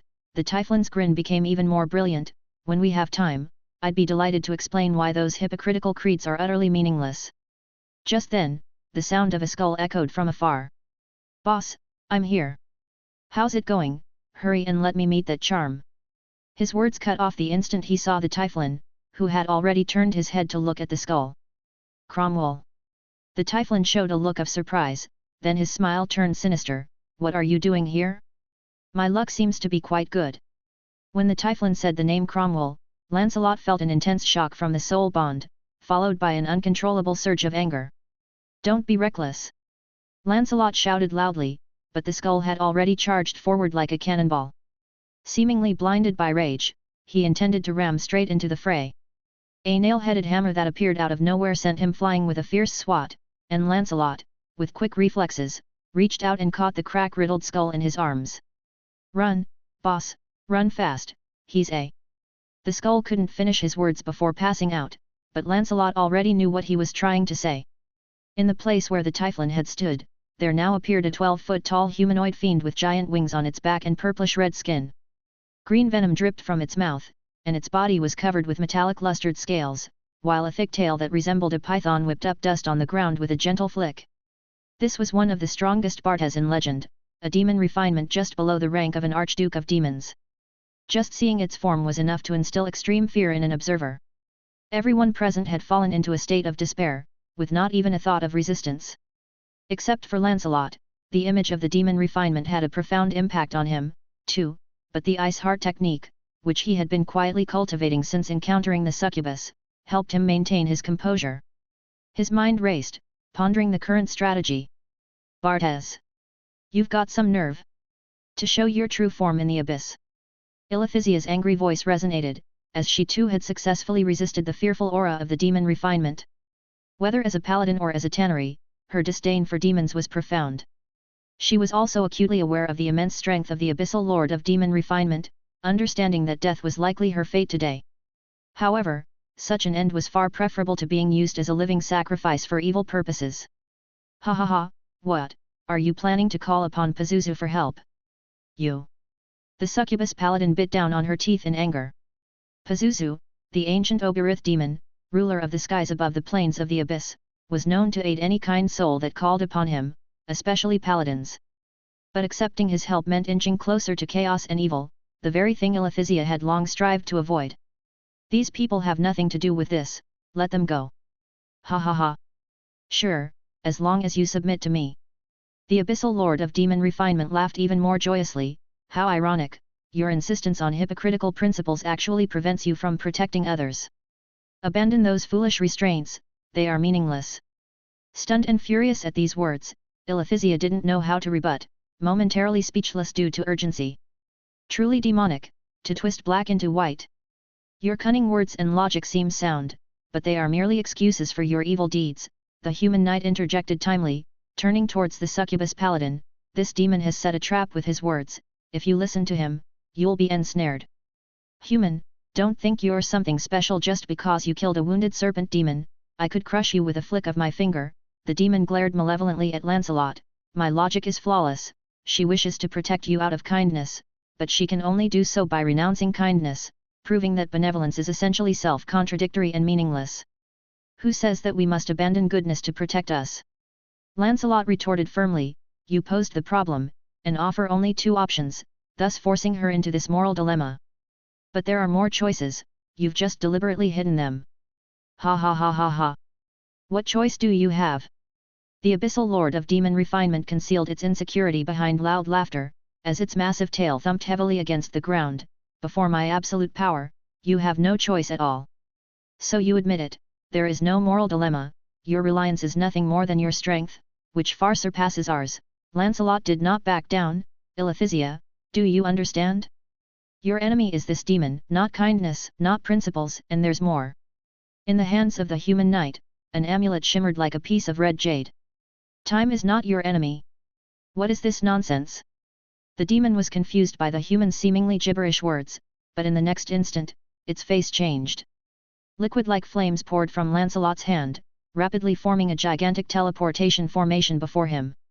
A whip made of fierce flames emerged first, wrapping around the abyssal lord of demon refinement and yanking it fiercely. The muscles of the demon bulged as it exerted all its strength to avoid being pulled directly into the teleportation formation. However, at the other end of the whip, a massive figure had already used the pulling force to leap from the formation. It stood nearly as tall as the abyssal lord of demon refinement, also sporting a pair of colossal wings. Its scar-ridden skin glowed red-hot, and from its blazing eyes shot destructive beams of light. Lancelot gazed in shock at the figure, having speculated about what kind of ally the amulet given to him by the disfavored lady might summon, but never had he expected something like this. This was a Barlow Flame Demon, the mortal enemy of the abyssal lord of demon refinement, the second most powerful demon in the Tannery clan, just below the abyssal lord. Chapter 176. Everyone was startled by the flame demon summoned by Lancelot, but the flame demon didn't pay them any mind. Clutching the flame whip, still bound to the demon's body, in its left hand and a great sword that gleamed with electrical sparks in its right, it charged directly at the demon refinement. Its weapon slashed downward at the enemy's head. With a thunderous boom, the flame demon's great sword collided with the demon refinement's hardhead hammer. Flames and electrical arcs shot out in all directions, and the shockwave sent everyone flying backwards. But they all quickly scrambled to their feet. Battles like this between top-tier fiends were not something one saw every day. The demon's most proficient ability, Flame, was meaningless before the Barlow demon since the latter was one of the few demons completely immune to fire. The potent poison in the demon refinement's fangs was equally useless against Tannery. This meant that to defeat the flame demon, it had to rely solely on brute physical damage. But this flame demon displayed astonishing combat skill. After delivering a strike with its sword, it immediately used a teleportation ability similar to the serpent demons to appear behind its opponent and thrust its sword into the enemy's unguarded back. The demon refinement couldn't turn around in time and could only fling its tail to block the flame demon's attack, but the latter seemed to have predicted this move, its great sword swinging to sever half of the demon's tail with ease. Ah! The demon refinement cried out in agony, desperately flapping its wings to gain distance, but the flame demon's whip, like a venomous snake, instantly wrapped around its ankle, yanking the demon backward with force.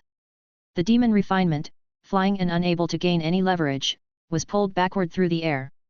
It twisted its body and swung the nail-headed hammer violently, trying to surprise its opponent with a sudden assault. But the flame demon had already vanished from its original spot, with nothing behind the demon. Oh!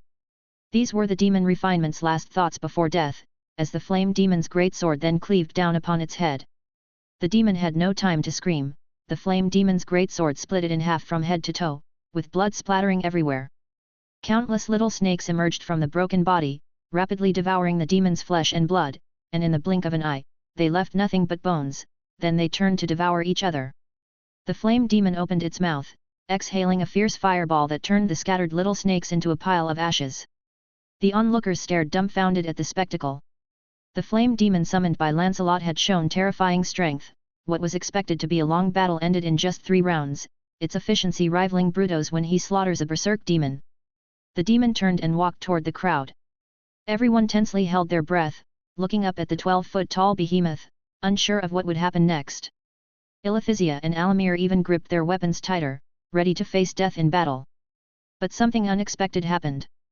The flame demon put away its weapons, and a magical glow illuminated its body.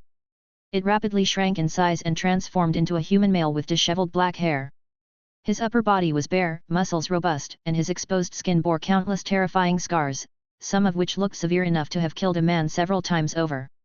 The flame demon's new appearance eased everyone's tension. He looked at Lancelot and asked, "Where is she?" The man who had just been a Barlow flame demon asked, and Lancelot immediately understood what he meant. "The last time I saw the disfavored lady was in Twin Bridges town, where she entrusted us with a mission to rescue this special lady." Lancelot pointed to Ilithisia beside him and handed the amulet to the man. "When the demon refinement from the Stygian depths appeared, I knew it was time to use it. By the way, I have not yet asked for your name. Names are dangerous things. They have the power of recognition and can be used as weapons by others, like hooks passing through realms, to track you, find you, and hunt you down," the man said with a bitter smile. "I once lost my name and it took considerable effort to find it again. But that name no longer has any relevance to me now, you may call me Nameless." The disfavored lady mentioned she was traveling with someone looking for his past. "That must be you, right?" Paladin couldn't contain her curiosity and asked, Are you a human? Was that just the effect of some powerful transformation magic? No, this is the effect of the transformation magic, what I used to look like. Nameless denied the scholar's guess, raising an arm, a whip of flame appeared in his hand, a signature weapon of the Barlow Flame Demon. For ordinary people, becoming a demon means the complete loss of their humanity and memories, but for me, that is not difficult. How is that possible? Exclaimed the succubus nearby. Aren't you influenced by Tannery's evil nature, constantly feeling the urge to do evil? You must be Alethisia, the succubus paladin. It was before her fall that she entrusted me to find out your whereabouts. The man nodded to Alethisia. When you become powerful enough, you will understand that those urges are in fact the will of the abyss. A demon's body is a mold shaped by the abyss, to twist the soul that it pushes inside. But with a strong will and rational thinking, you can resist its influence.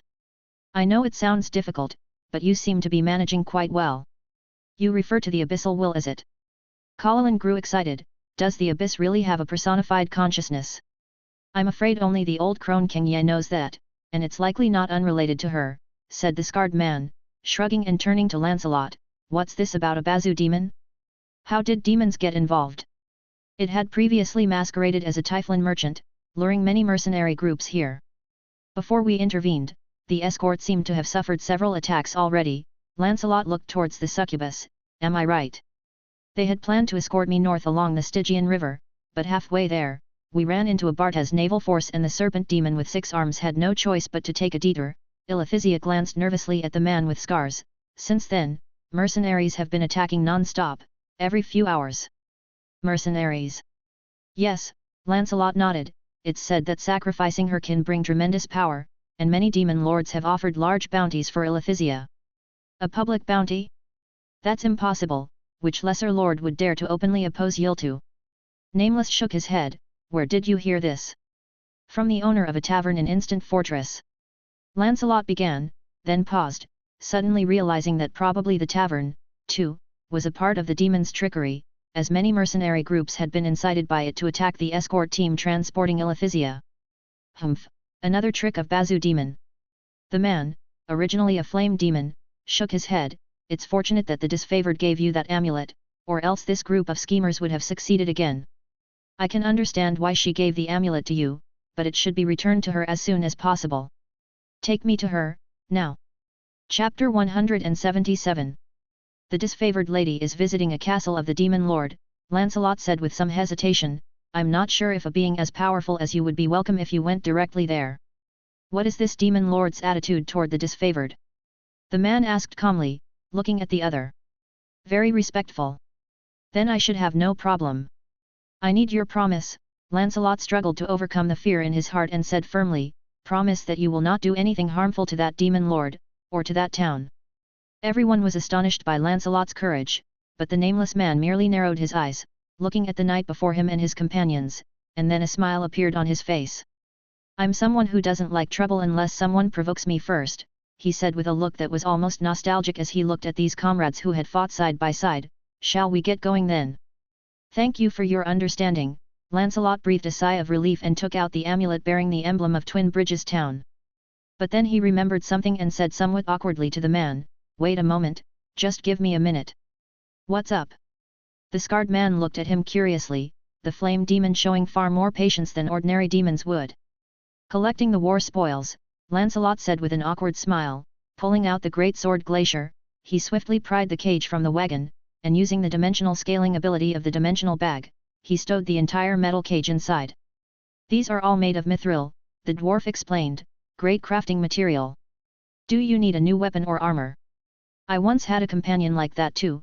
The nameless man pointed to the skeleton skull that Bruto was holding in his arms, the latter being what Lancelot had just handed to him, still unconscious.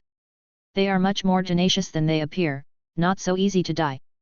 I hope so, Bruto sighed.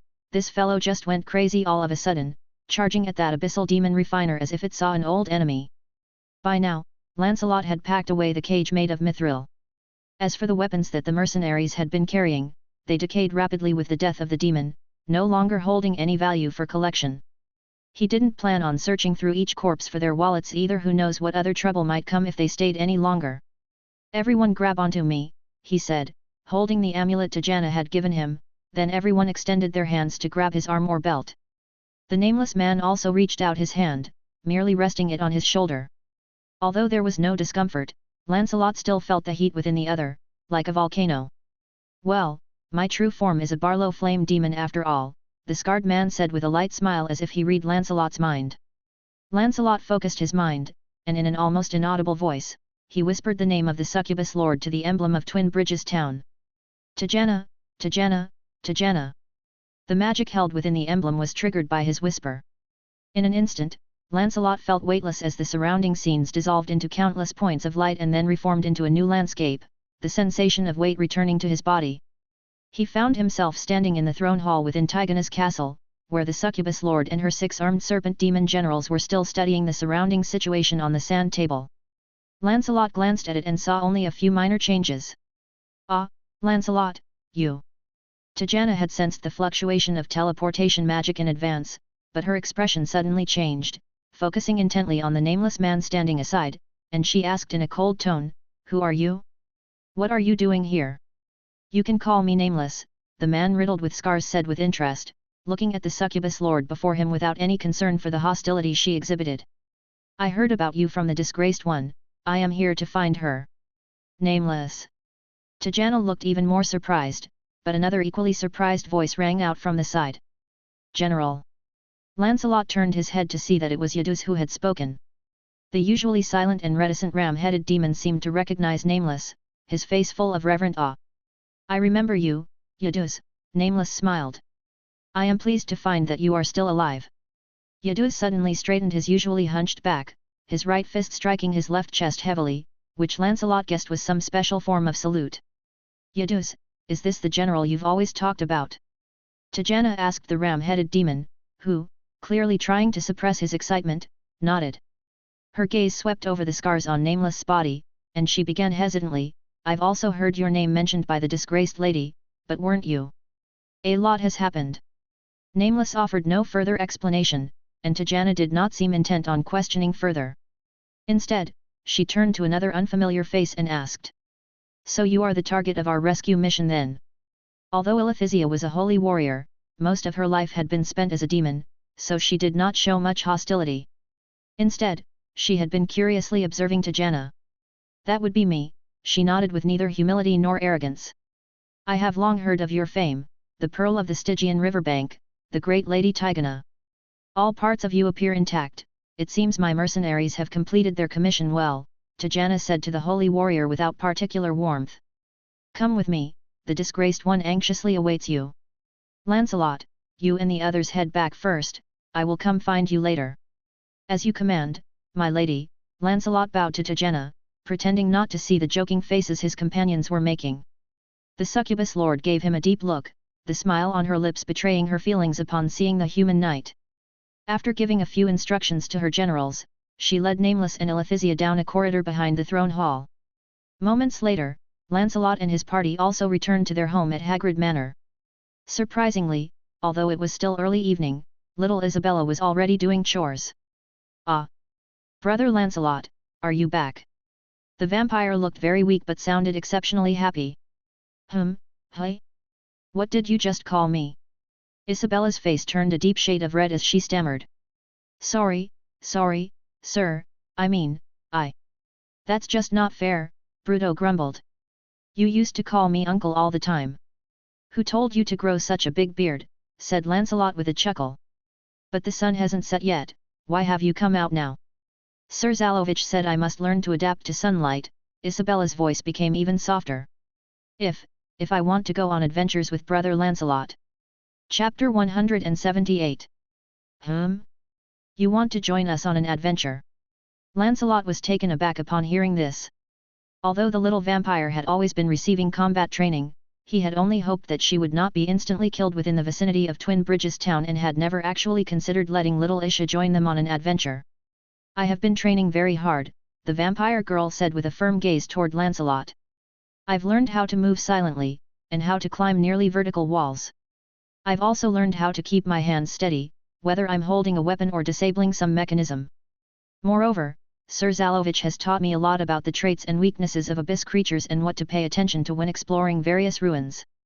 "That's good, but don't just listen to the stories we tell and think that adventure is fun. It's really dangerous out there. Lancelot still shook his head. All of us see you as a dear sister and wouldn't want you to get hurt. Brother Lancelot. Isha bit her lip and lowered her head. I know what it's like out there, with terrifying beasts and cruel demons, but I don't want to be alone at home, waiting without knowing when or if you will return. Lancelot fell silent, suddenly becoming aware of her pain. When everyone was out adventuring, they had the companionship of their friends, whereas Isha had nothing. Although she was a vampire, she was not even 15 years old yet and should not have to endure such agony. But how can you go out with us? Bruto scratched his head. I remember Paladin saying that vampires need to rest in their coffins every once in a while. That won't be a problem, Isha hurried to explain. Just have Sir Lancelot put my wooden box in his dimensional bag, and it will be fine. I don't need to breathe, so I can stay in the dimensional bag indefinitely. Is that even possible? The dwarf opened his mouth in surprise. Did that Sir Zalovich tell you this? It was Mr. Paladin who told me. She asked me if it was possible for a vampire to become an adventurer. Paladin spread his hands. I merely discussed with her the potential problems she might face from an academic standpoint and what solutions there could be. Please, Sir Lancelot. Isha pleaded, her eyes welling up with tears, making it difficult for Lancelot to refuse such a look. Prepare yourself well tonight and then get a good day's rest, the human knight finally conceded. After the sunset tomorrow, we'll test your abilities to see what your strength is really like, how about that? That's great. Isha jumped with excitement but immediately blushed at her unladylike behavior. I'll go heat bath water for everyone.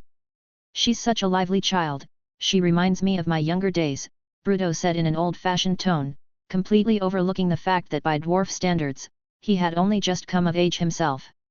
The group laughed and walked into the living room, each finding their favorite spot to sit or lie down and relax. Lancelot was also seated on the couch, watching as Ekmund lay on a cushion in front of him, still unconscious. He's not dead, is he? Bruto asked with concern. Although he initially didn't like the floating skull, he now regarded him as an important companion. Elf, can your divine arts help? I'm afraid not, Alamir shook his head. Although Ekmund doesn't seem to be undead, I dare not use healing divine art on him. It would be one thing if it were merely ineffective, but it could even cause serious harm. I can feel that he's recovering, Lancelot frowned as he looked at the skull. He naturally knew some Dharma methods that used true chi to heal wounds, but creatures like Mimir, created by magic, were beyond his capabilities. This guy's reaction at the time was really strange, Paladin said with a contemplative expression. And that demon actually called him Cromwell, while the demon himself claimed to be Ekmund. That's just too odd. Perhaps he can explain all this once he wakes up. Lancelot shrugged and decided not to pursue the topic further, turning instead to ask Bruto about mithril. Mithril, and cold iron are three relatively common metal materials. The dwarf became enthusiastically talkative when it came to forging, obviously the expert among the group. You're already very familiar with cold iron. It's famous for being especially effective against fiends and elves and in other respects is no different from steel. Mithril is a white, rare metal that is lighter than steel but even harder, making it an excellent material for crafting armor. As for mithril, this extremely hard metal can enhance the quality of a weapon or armor. It's only slightly heavier than steel, but nearly twice as hard. Because of those characteristics, the price of mithril is more than 10 times that of ordinary steel products. Considering the environment we're in, cold iron is better for weapons, but mithril is quite suitable for armor. That expensive? Hey, Lancelot smacked his lips. That meant a set of full-body armor made of mithril would be worth at least 15,000 gold coins. What was that in terms of weight? 5,000 gold coins were roughly 100 pounds, and 15,000 gold coins, if all melted down, would be enough to cast several sets of pure gold full-body armor. But in the abyss, gold was truly worthless. Lancelot suddenly realized that the gleaming berserk demon guards of Molo he had seen that day might actually be wearing pure gold armor. So our gains this time. Lancelot took out the metal cage from the dimensional bag on the living room floor, the illusions inside long since vanished. Bruto walked over, grabbed the edges of the cage with both hands, and took a deep breath. One small corner of the cage lifted barely a centimeter off the ground. This is at least 500 pounds, Bruto released his hands, and the cage clanged loudly back down to the ground. Enough for each of us to forge a brand new set of armor. Let's start with one for Lancelot, Alamir shrugged his shoulders. I'm very satisfied with the set I'm wearing now. I could make a new set to have as a spare, Bruto said, folding his arms. When this one gets damaged, I can immediately switch out. Lancelot knew the dwarf wasn't joking. For humans, damage to armor often meant the death of the wearer, but Bruto's fighting style involved a lot of rolling and ramming, and damage to his armor was truly not an uncommon event. Luckily, the dwarf himself was a decent blacksmith, very skilled in maintaining and repairing equipment. Dinner's ready. The voice of the halfling came from the kitchen, making everyone jump to their feet and rush to the dining table. Except for Lancelot. He twisted his head with a strange look and stared in a direction where there was nothing at all. Chapter 179. Tajana led two guests and pushed the door into the disfavored lady's room. This elegant succubus was reading by the window and looked up when she heard the door open, her eyes meeting those of the man approaching her. I've brought this back to you. The nameless man stood before the disfavored, placing the fiery red amulet around the golden-haired succubus's neck. It should never have left you. I'm quite safe in Tajana's castle, and those whom I've entrusted need your support more than I do, the golden-haired succubus said gently, gazing at the man while the other two succubi in the room clearly understood the implication of her look.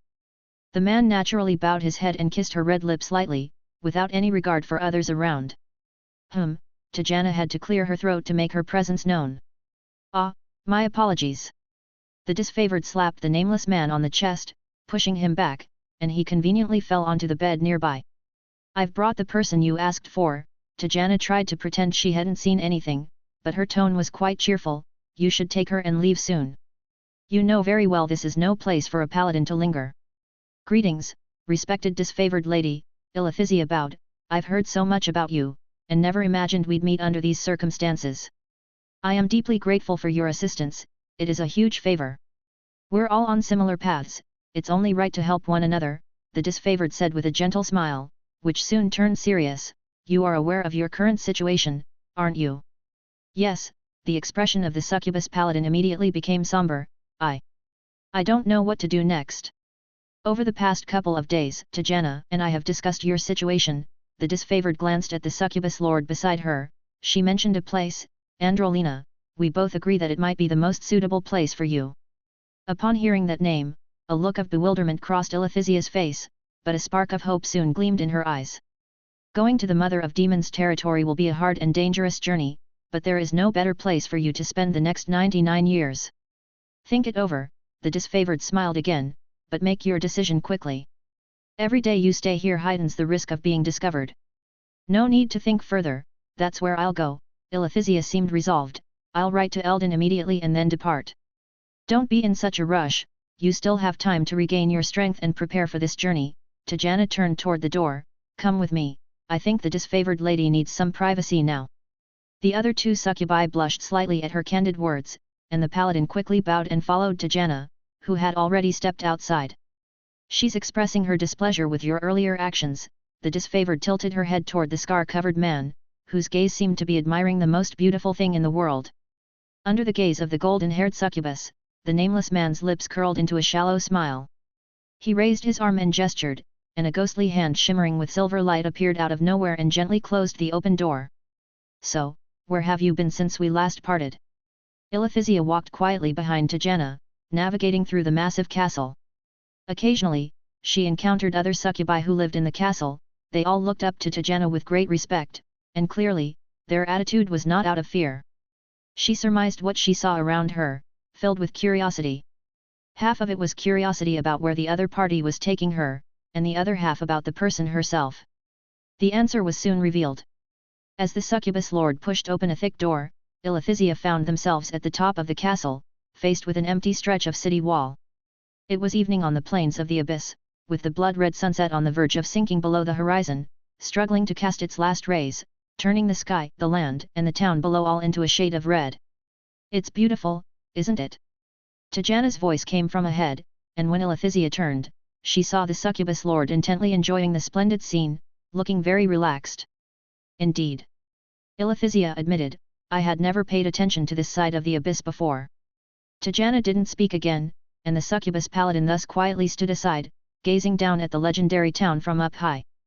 For a species like the Tannery, who possessed infinite lifespans, 300 years was not a very long time, but it was within these 300 years that Twin Bridges town had risen into a force not to be overlooked on the plains of the abyss. Even she, a succubus who spent most of her time on the prime material plane, had heard about Twin Bridges town's massive blacksmith area and thriving trade activities.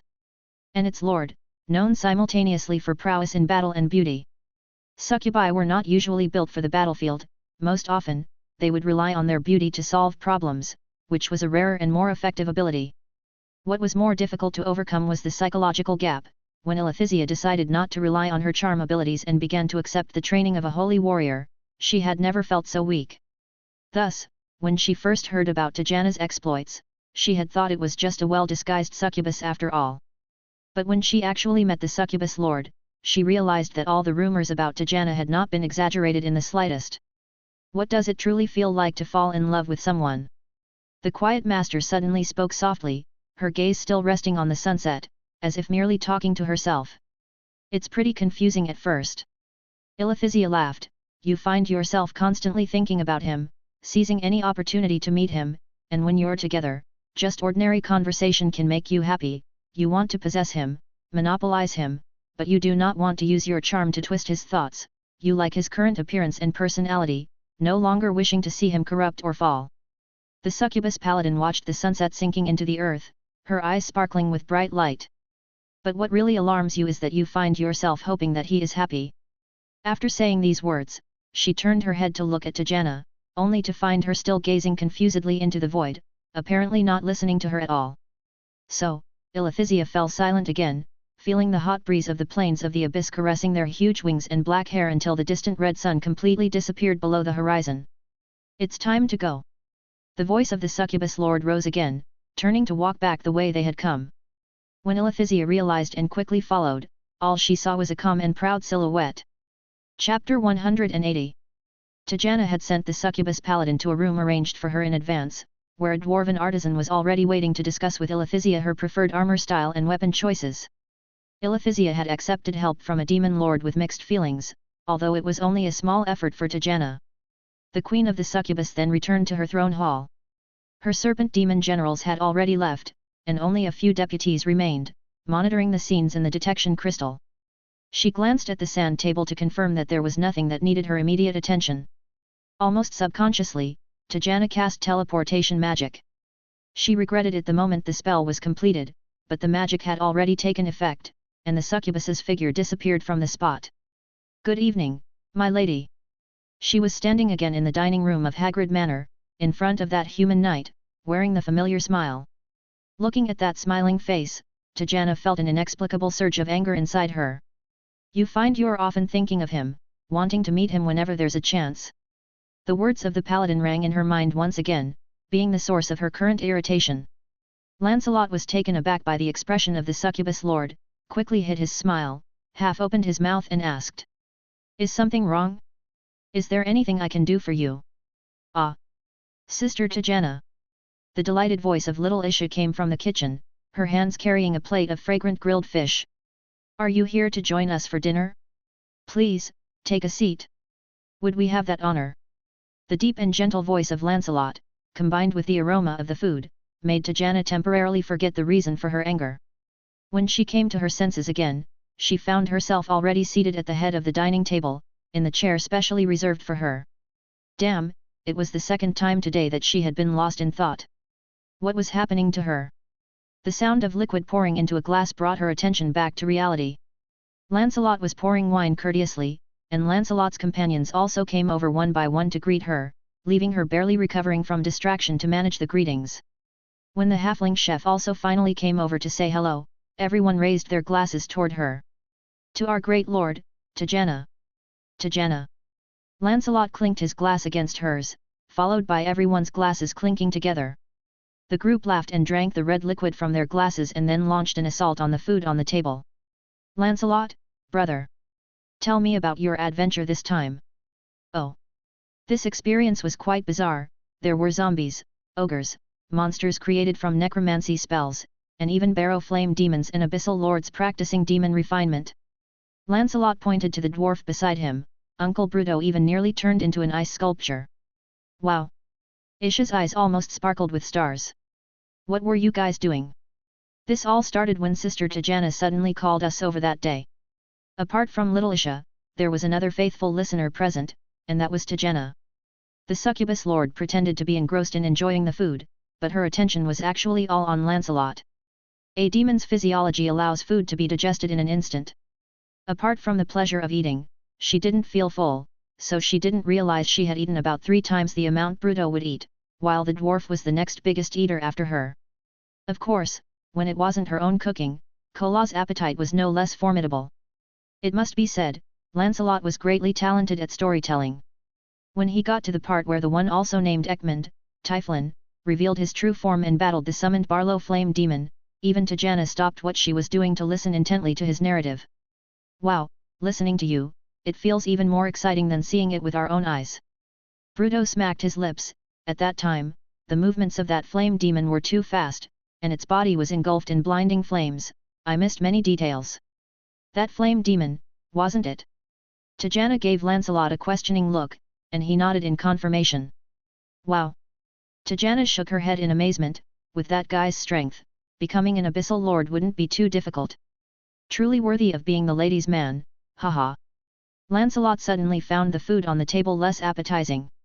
The lady in question was also a succubus, and what level was her unnamed might? At least it was of the nascent soul stage. What a fascinating story. Tajana picked up a napkin and wiped her mouth, suddenly realizing she might be showing too much interest. By the way, when you first arrived, you looked very serious. Is there something troubling you?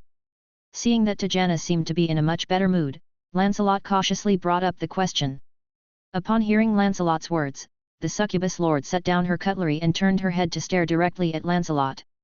Her gaze was neither appreciative nor hostile, but decidedly strange, making the human knight feel uneasy. The matter with Ilithisia isn't over yet. Tajana finally shifted her gaze, picked up a cup of wine and took a sip.